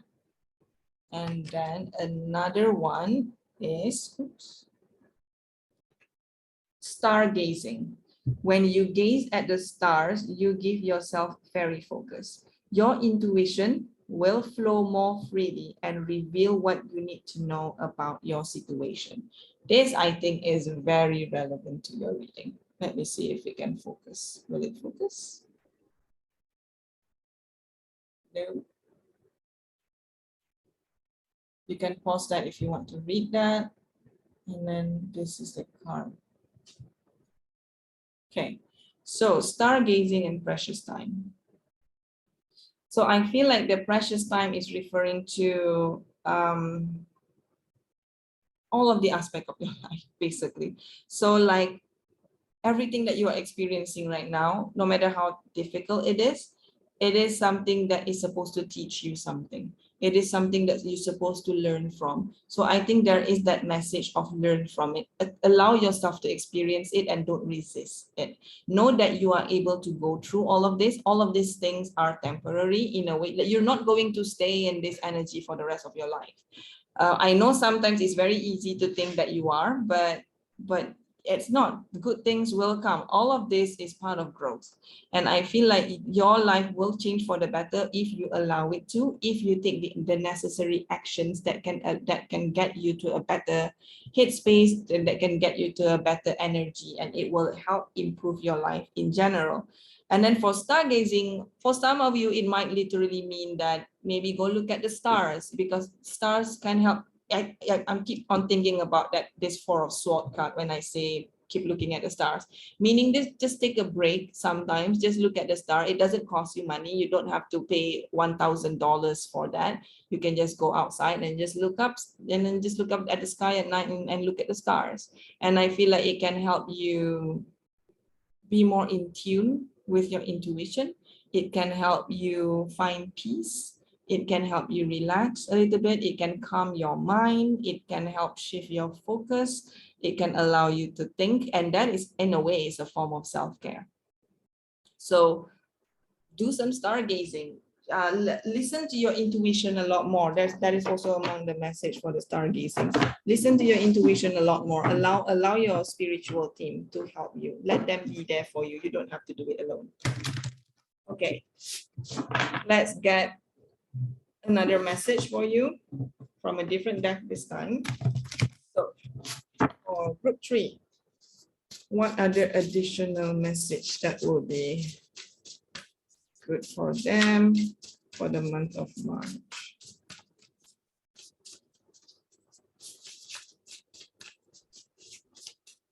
I'm going to take that one that's sticking out.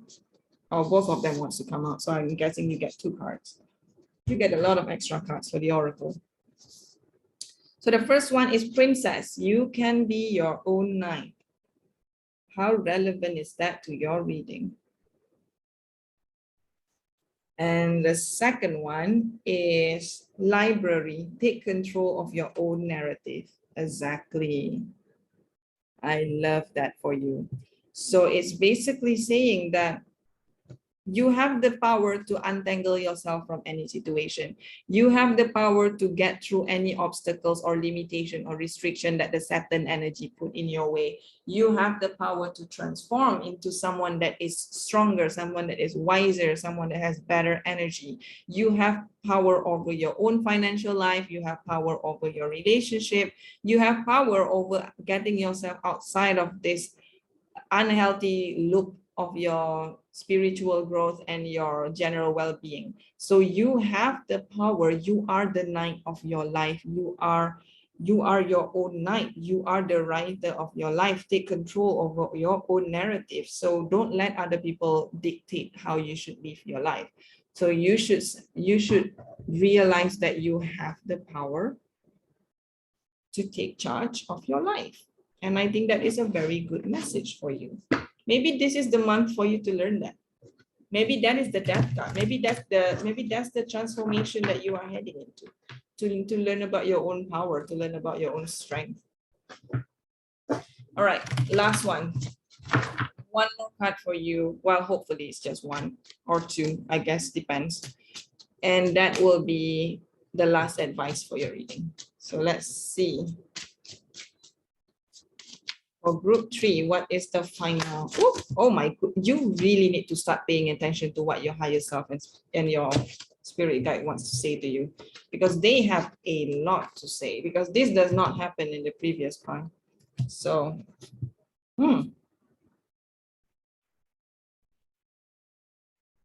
okay, so you have two cards, yellow and purple. So that is the third eye chakra and the solar plexus.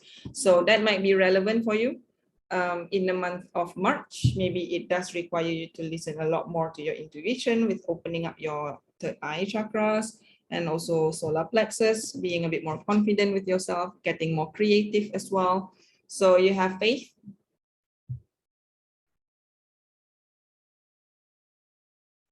See, even in this faith card, it looks like there are spirit guides. Like this person over here is you, and then this is like your spirit guides and higher self being there and basically, oh my God, why is it not focusing? And just trying to guide you through life, trying to bring you to a better place in life. And it's just, you need to have faith in them. You need to listen more to your intuition. You need to pay a little bit more attention to the messages that they're trying to give you, because the cards are flowing out like crazy, trying to get your attention. So I have a feeling that your spirit guides and higher self has been trying to contact or communicate with you a lot, but you're just not listening. So stargazing, okay? Listen to them. Take time to just rest with the Four of Swords. Just take time to take a break, quiet down your mind, calm your mind down, and listen to your intuition, listen to what they have to say, communicate with your spirit guides. If you're not sure how to do that, I'm sure there's a lot of videos on YouTube that can teach you how to do that. You can always look it up. Dissipating, the second card.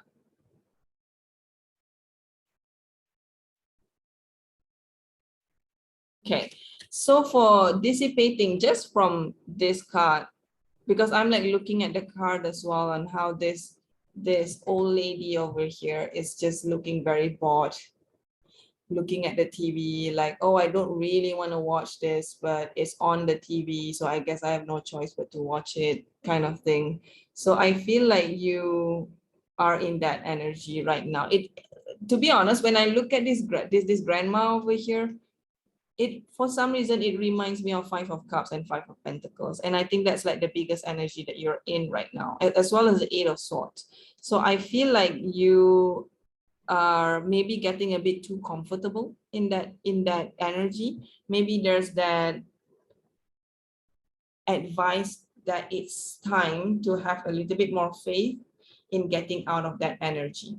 So maybe it's really, really time for you to take control of your life a little bit and allow your spirit guides and higher self to guide you through it as well.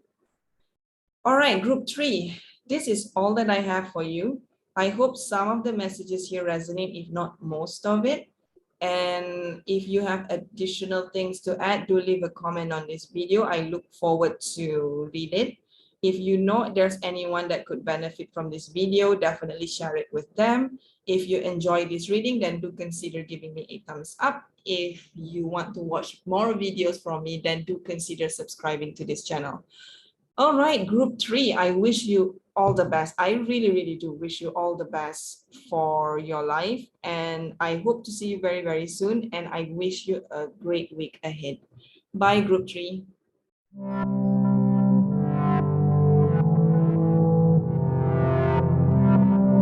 Hi, group 4. Welcome to your reading. If you chose this crystal magnesite, then this will be your reading for your March of 2022. It's not focusing very well because I feel like it's focusing on everything else apart from what's exactly in front. There you go. Just kind of symbolic. So in this reading, before I actually start the reading, I just want to remind you that this is a general reading, that it is not a one-to-one reading. I'm sorry if I seem distracted. I just received a message about something, but that doesn't matter. So this is a general reading. This is not a one-to-one reading. This is not a personal reading. So that means everything that I say, not all of them will resonate. And that's totally fine. This is where you use your intuition to decide which one is relevant to you and which message is not meant for you.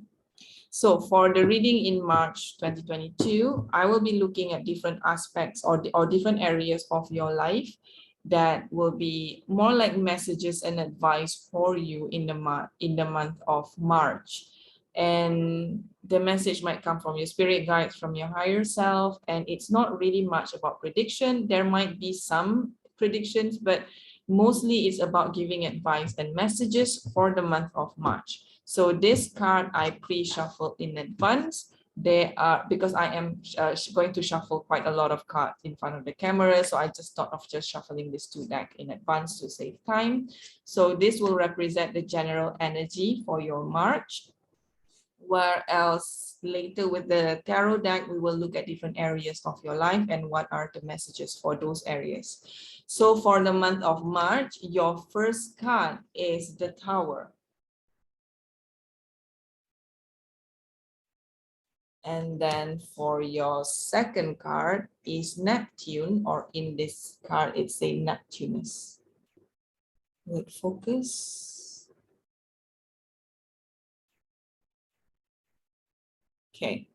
So in terms of astrology, if you are into astrology or if you have knowledge about astrology and you know your birth chart very well, you can look at which house your Neptune is and which zodiac sign your with the Neptune placement in it, and it might be relevant for your month of March. But if let's say you don't know your birth chart and you're not into astrology, that's completely fine. You can just look at Neptune as the energy of Neptune, as the general energy for your month of March.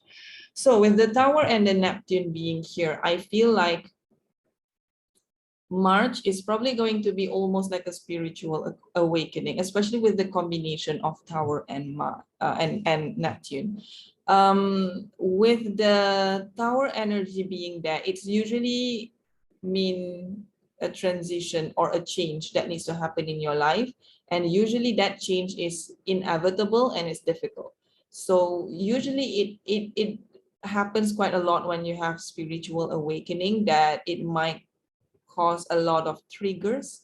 It might brings back a lot of trauma from the past. It might push you to deal with unresolved traumas or unresolved conflicts. So it might be a little bit difficult. And then I feel like with the Neptune energy being here, I mean, Neptune energy in general is quite dreamy, quite imaginative, but I also have this feeling about Neptune where it has the energy of compassion. That is one thing. But it also has energy of intuition, and it also have energy of like deep energy of understanding about the spiritual realm, about the, you could call it like the dreamy realm, or the realm that is not really part of the 3D. And I feel like that is very important message in conjunction to the tower moment that that is there for your March as well. So I feel like that energy of being intuitive, being more in tune with that side of you is probably going to be very important in getting through this tower moment. What exactly that tower moment is, how it will affect all of the other areas of your life, we will look at it very, very soon. But I think like the general energy is that there going to be some transition that's going to happen in your life in March. And it's probably not going to be easy. Let me just put it up front there. It's probably not going to be easy. It's probably going to be triggering. It's probably going to force you to deal with a lot of problem that you've been avoiding. And I don't know in what areas that. Hopefully it will comes up later in the reading. But the message here is that be compassionate with yourself, be kind with yourself, and be open towards the deeper side on what does all of this mean. So in a way, I think that's like a very important thing to keep in mind when you're going through any difficult time in life, like just trying to understand and have views of many different perspectives on how things happen the way it did, or why did it happen, what are you supposed to learn from all of this. I think that is the energy of the Neptune. I think it encourages you to look inwards a little bit in understanding the situation a lot more. All right, so the 4 areas in your life that I'll be looking at for the month of March will be your career and or studies. You could be studying, you could be working, or you could be studying and working at the same time. Another area that I'll be looking at is your financial side for the month of March.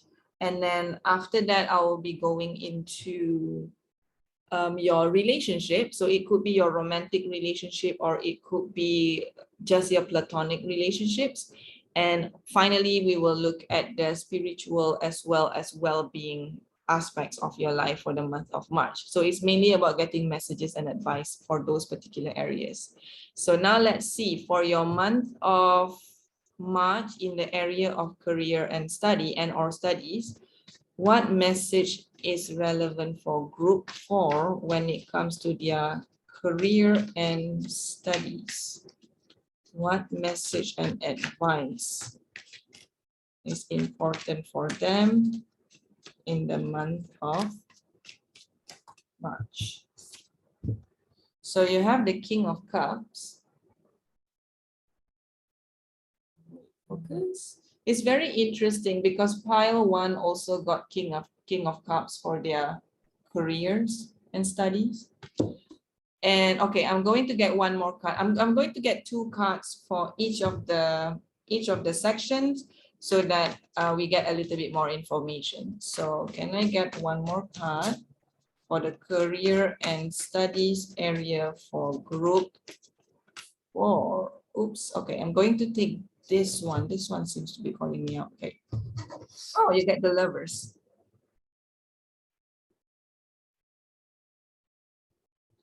Will it focus? Tiny? Focus? No focus? Yes, a little bit. Yes.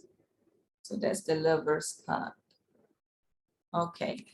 So when it comes to your career as well as studies, I think this is very beautiful with the King of Cups being there and the Lovers card being here as well. I feel like you're inspired in a way with your career and or studies. I feel like you are very, probably because the Neptune is there as well, so maybe that also trigger a slightly more artistic side of you to come out.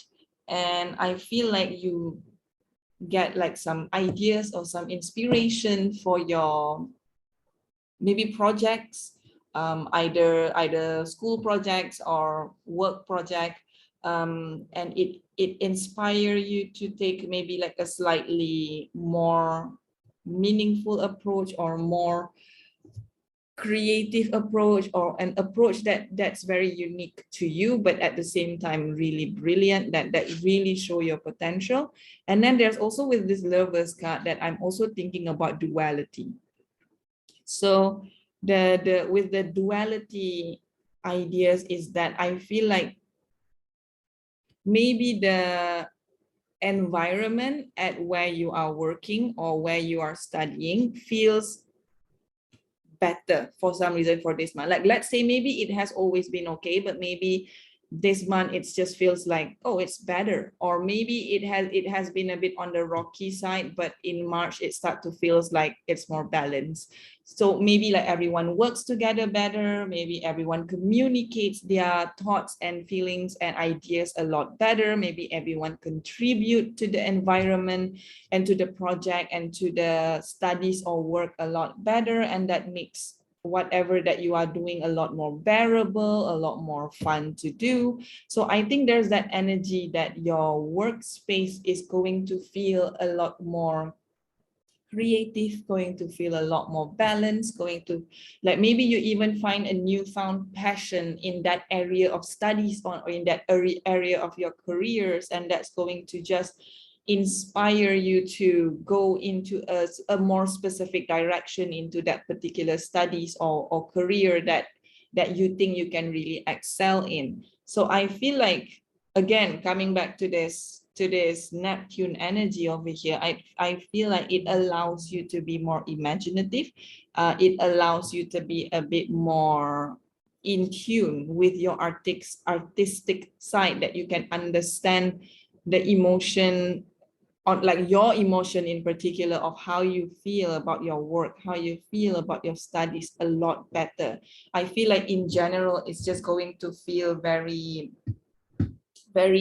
I would say very I hear the word serene in my head, like going to feel very serene. Maybe there's not going to be that much drama. Maybe everyone is like being a really good colleagues or very good classmates, very great what is the word, group members or group mates, you know. So I feel like in general the message is that if things are improving, you are getting inspired. I think there's also a message of be open towards your inspiration. Like, don't be afraid of it. Maybe it's a little bit out of the box, maybe it's a little bit outside of your comfort zone, but if you are very passionate about that idea, or if you have an extremely good feeling about it, then maybe it's worth the try. Maybe it's worth to just take that leap of faith and see if it will actually, you know, like bring anything just by proposing that idea out loud. Who knows, maybe everyone will be like, wow, never thought of that, that sounds amazing. You never know. So just try it anyway. At least you know that you're trying to contribute something to either your studies or your career. So I think there is that message of allowing yourself to experience that, be more open towards the inspiration that might come your way, the creative idea that might comes your way, and basically aim for a more and like, don't be surprised or anything like that if your workplace feels like it has a better energy. It could be because of the Neptune energy as well. So that's your career and studies. Now let's look at your financial. What message will be most relevant in terms of financial for group 4? What is most relevant? Okay, so we have the moon. Let me get one more card.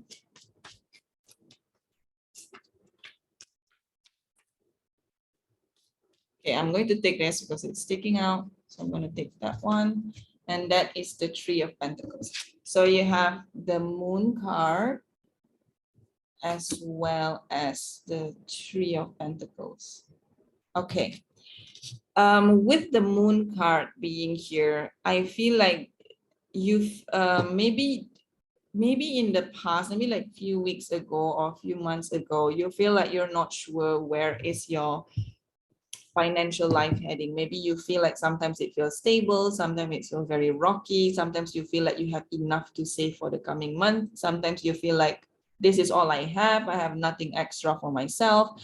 I feel like there's that idea of not knowing, or subconsciously you're not sure what exactly do you want with your financial goals.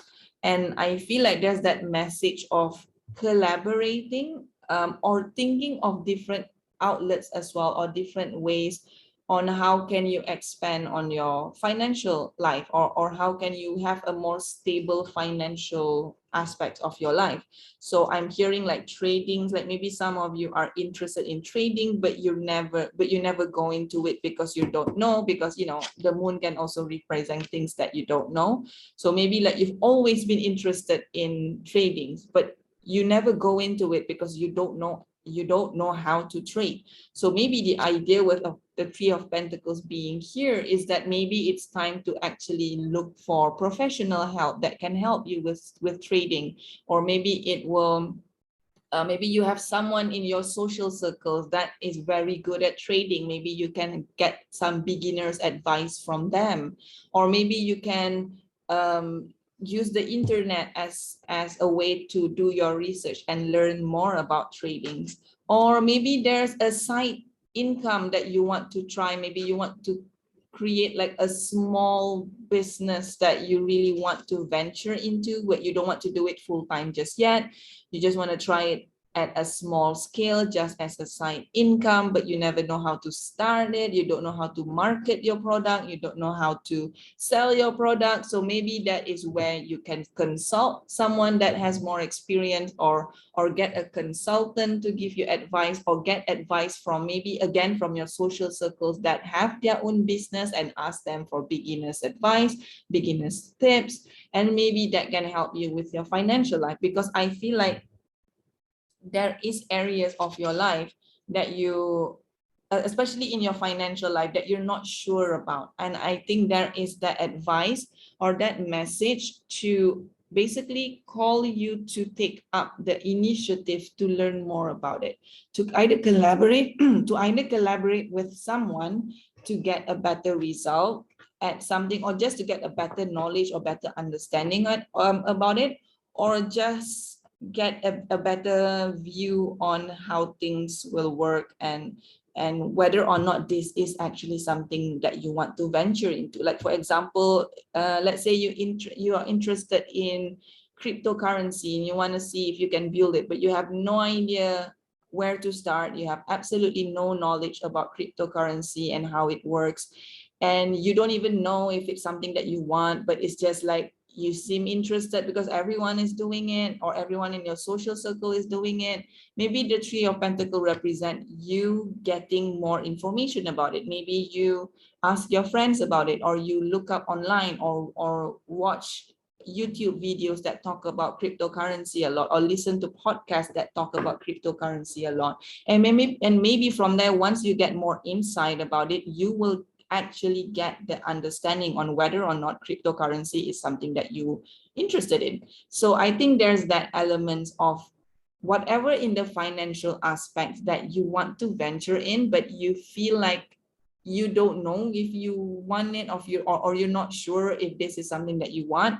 I guess there is that message of try to look it up, try to learn more about it, try to get advice from people that you know that have experience in it, and basically just educate yourself a lot more in that area, and then decide after that if that is something that you want to venture into in order to expand your financial life. So that is what I'm seeing for your financial life. So the next one I'm going to move into is your relationship. So as I said, it can be romantic or even platonic relationship in general. So it doesn't matter if you're in a relationship or not. So it could be your friends, your colleagues, your family, or someone that you're just casually dating. So let's see for group 4, what is their advice for relationship in the month of March? Okay, that is a lot of cards. I'm going to take this card, but not the rest of it. That is the 6 of Pentacles. I'm very happy to see that. Let me try to get one more card for you in terms of relationship in the month of March.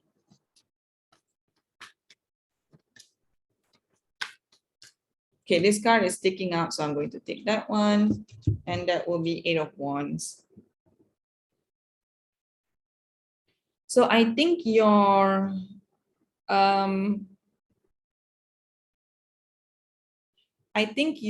relationship in general for the month of March is going to feel very balanced. It's going to feel like you are both giving and receiving in your relationship. I'm not particularly talking about all relationships that you have in your life right now. It might focus more on the more significant one, like maybe like the few significant relationship that you feel is the most secure or the most stable. So it could be with a partner, it could be with a colleague, it could be with a friend, family, anyone really. So it feels like the relationship that you have with them is going to continue to flourish. It's going to feel very balanced. It's going to feel like you are giving into the relationship, but you are also receiving from the relationship, and that keeps you very happy to be in that connection with that friend or with that partner or with that family or even with that colleague. And then with the 8 of Wands being here, I feel like there's definitely like actions being taken towards relationship. Like maybe someone wants to offer you to go on a trip together for some reason. That's what I hear. Or someone that you are casually dating might suddenly wants to take action and say that I want to get more serious with you in a relationship. Will you be interested? Or you might feel called to take actions toward your relationship. Like let's say there are something that you've been meaning to communicate with some people in your life, but you've never done it before, and suddenly you feel called to do that, and you feel like it is a good time, this is a good time to actually communicate this. So it's like whatever it is that you feel called into taking that action, and you're like taking that action quite quickly as well. So I feel like that is very strongly coming across.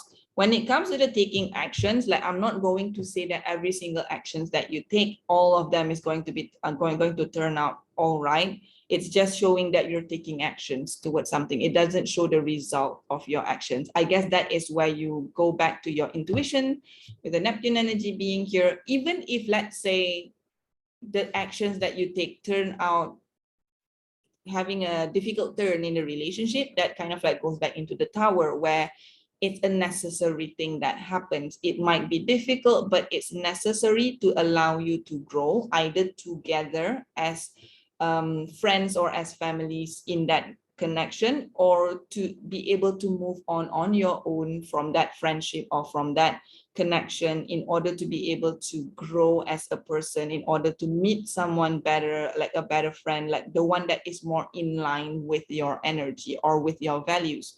So there's definitely that message over there, and I think it's beautiful to see that 6 of Pentacles and 8 of Wands together, because I do think that you are putting in a lot of efforts in your connections in your life, and you are also receiving a lot of efforts and attention from the people in your life, and you are also being called, or you get the courage a lot more to take actions towards the connections that you have in your life.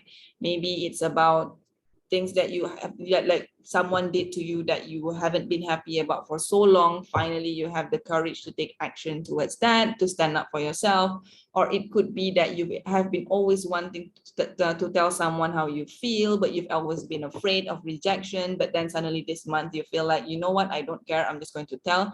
If you don't feel the same way, then that it is what it is, I'll just move on with my life, but I cannot go on unless I tell you this feeling. So you might actually suddenly get that urge to just be honest and take action towards someone, or towards a friendship or something, or even a friends that you've been friends with for so long, and you actually have feelings for them and you want to be honest. So you are taking that risk, but you feel like it's better for me to take this risk rather than continue to lie to myself. So I feel like there's definitely that energy as well in your relationship as well, like your relationship in terms of romantic and platonic. So there's definitely that, and also a balanced connection as well, which is very good to see.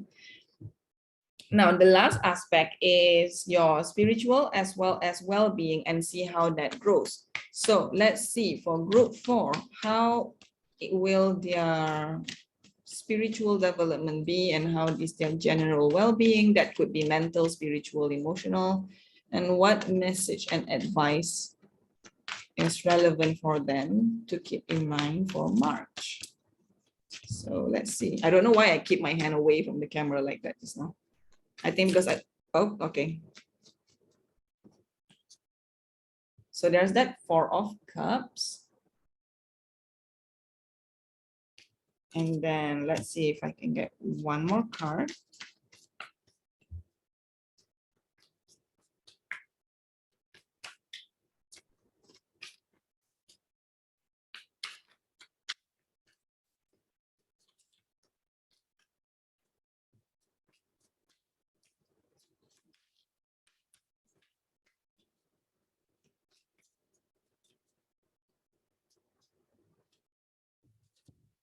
Okay, Three of Wands. Will it focus?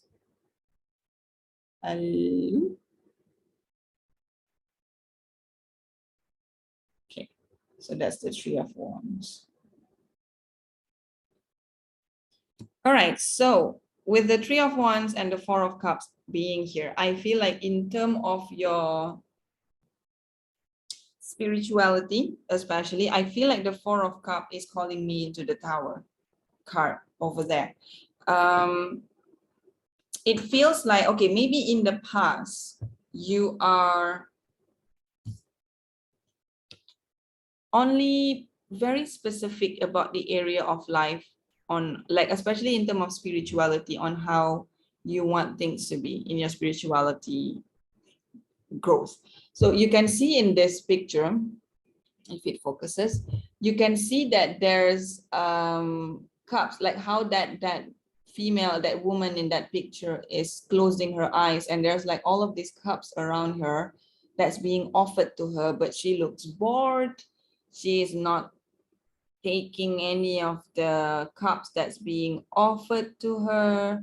She's just in her own world, in her own mind. I feel like maybe when it comes to spirituality, you're kind of like, nah, nah, nah, nah. I'm hearing that a lot in my head, like, nah, no, no, no. That's what, like, I feel like that was probably your energy. And I'm not just talking about, I mean, yes, right now I'm hearing it in spirituality a lot more, but I feel like it is also applicable to your well-being as well. Like when someone say, hey, do you want to go hiking? And you're like, nah.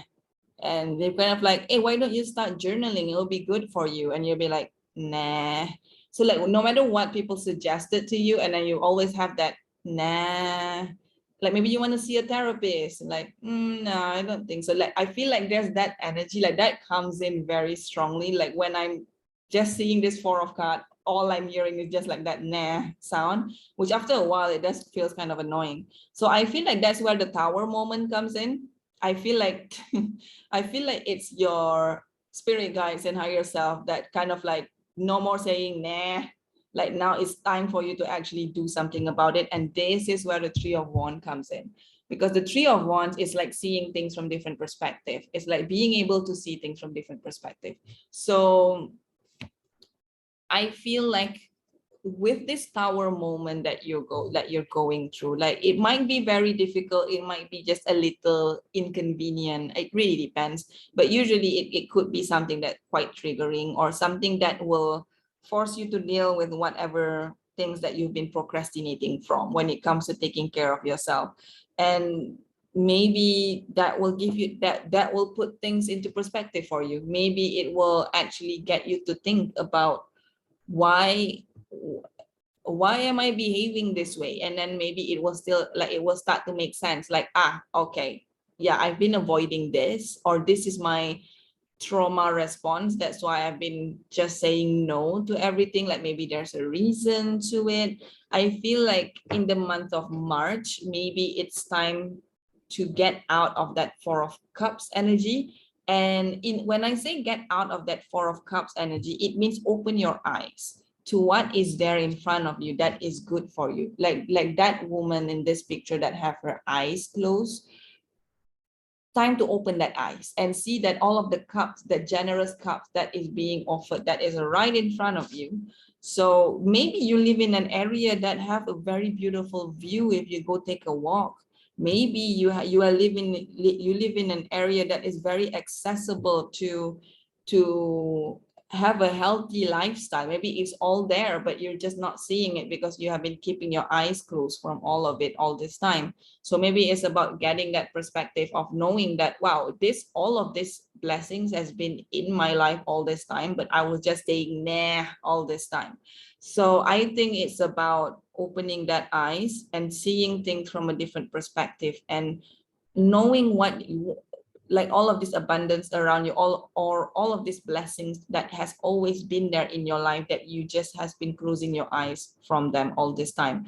So I think there is a message to just be able to see that more, because it feels like you need to take care of yourself, but you always come up with excuses in not taking care of yourself. There's always like, nah, I get tired very easily, or like, nah, I don't like to sweat, or like, nah, I can never focus to meditate that long, or like, nah, I don't have good handwriting, so I don't want to journal, or like, nah, I don't want to journal digitally because then I have to stare at screen. Like, there's like so many excuses that you're giving to yourself on why you don't want to take care of yourself, rather than just simply take care of yourself.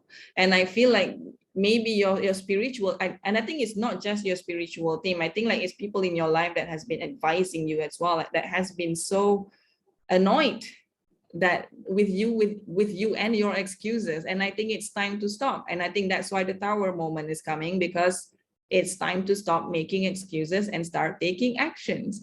So because I have a feeling, because okay, here, don't shoot the messenger, because what I'm hearing in my head, or what I'm seeing in my head, is like you will be talking to someone either on the phone or texting or face to face, and you will be telling them like, oh, I really need to lose some weight. I've been like lazying around. I need to get in a better shape, and I need to like eat more healthily. And then your friend will tell you, like advise you to do this type of diet, or do yoga, or go to the gym, or go hiking. And then that's when you start with like, yeah, nah, I don't like going to the gym. I get very self-conscious. Or like, nah, I don't like going hiking. And like, there's probably going to be like mosquitoes or something like that. Or you're probably going to be like, nah, I don't really like doing yoga. I don't have the patience for it, blah, blah, blah. So you're always giving excuse. So I think the message here is that you need to stop giving all of those excuses. If you want change in your life, if you want a better lifestyle in your life, complaining about it is not going to do anything other than making it worse. So it's time for you to actually open your eyes and know that you are the one in charge of your life. You are the one that needs to make things better in your life. Stop making excuses and do it. Okay, so that's the message for your spiritual side as well as your general well-being. Okay, so now let's look at like to finish off your reading, let's look at some oracle cards. So there's a few decks that I'm going to pull some cards from. So the first one is the Oracle of the Fairies. So let's see. For group 4, what final messages or advice that will be relevant for them in the month of March? Okay, this card is coming out and there's 2 of them. So I'm going to take both. So you have believe in magic. Open your eyes. See, oh my God, open your eyes. Open your eyes and see the magic that's all around in nature. The fairy of the northern lights says you are part of nature, so you are magical too. See how amazing is that? We were just talking about opening your eyes and seeing all the blessing that is around you. And here it is being confirmed in an oracle card. I love it when that happens. So that is that card. I'm going to put that here. And then another one is celebration. Get ready to let your hair down and celebrate. It's time to go out to dance and play. An invitation could be on the way. So that is the celebration card. In case you want to read it. Sorry. Excuse me. So I'm seeing that for the celebration card, I think it has something to do more with the relationship in your life. When we talk about the Eight of Wands, about taking actions, I feel like it could leads to that, especially with the celebration card being on top of the relationship itself, the relationship cards itself. So I feel like the celebration is more about you spending time with your family or friends or colleagues, or love, like your partner or something like that. So maybe you will spend time with them in nature. Maybe they will be your friends that can like your partners or your buddies to get a healthier lifestyle. So take it however it resonates. Try to just apply it in whatever way applicable to your life. Now let's go on to more oracle card. Let's see what card you will get, oops, for this particular section. So what more advice for group 4? What additional advice there is for group 4?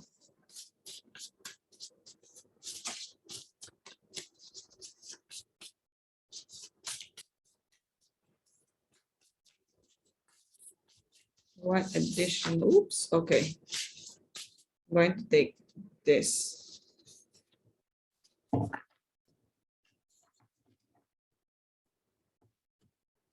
And it says tower, tower, unplug and relax for a spell.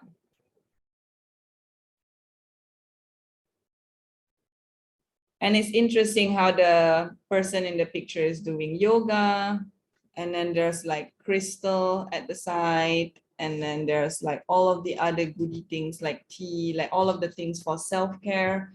So I really think tower, unplug and relax for a spell. I really do think that this card is really calling you to really start to pay attention to your self-care and really think about what can you do to make your lifestyle a lot healthier, a lot better, and more in a way that will serve you a lot better.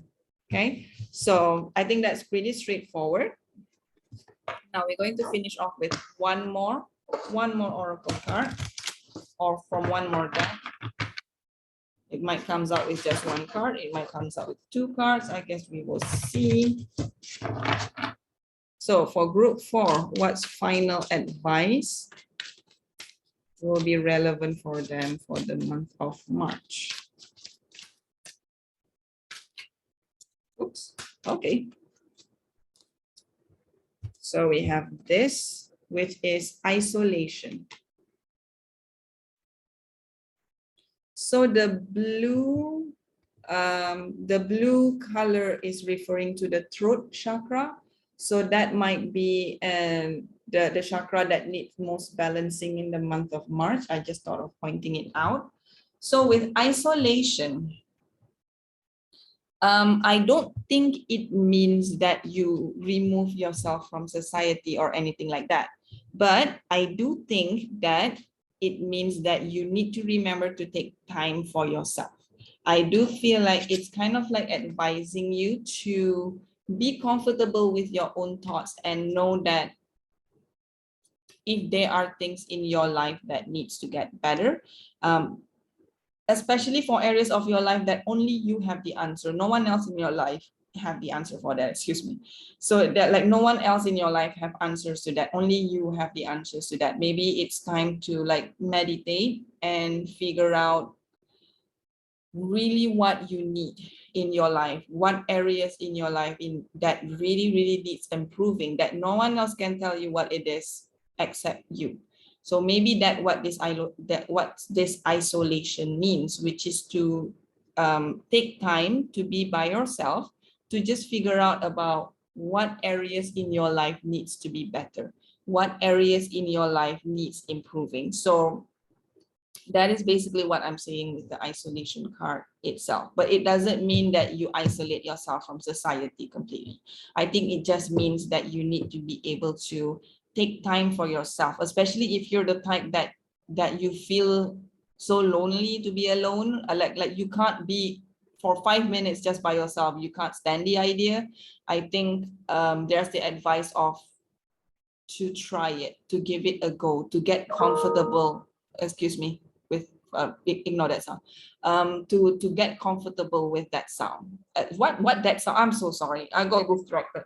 It could be to get comfortable with that sound. Maybe your work uses that email as well. But yeah, to basically just get comfortable with your own thoughts, like the sound or the voices that you hear in your head, and to know what are they trying to tell you. And it's also important to be able to tell apart which thoughts are from your spirit guides and higher self and which thoughts are not.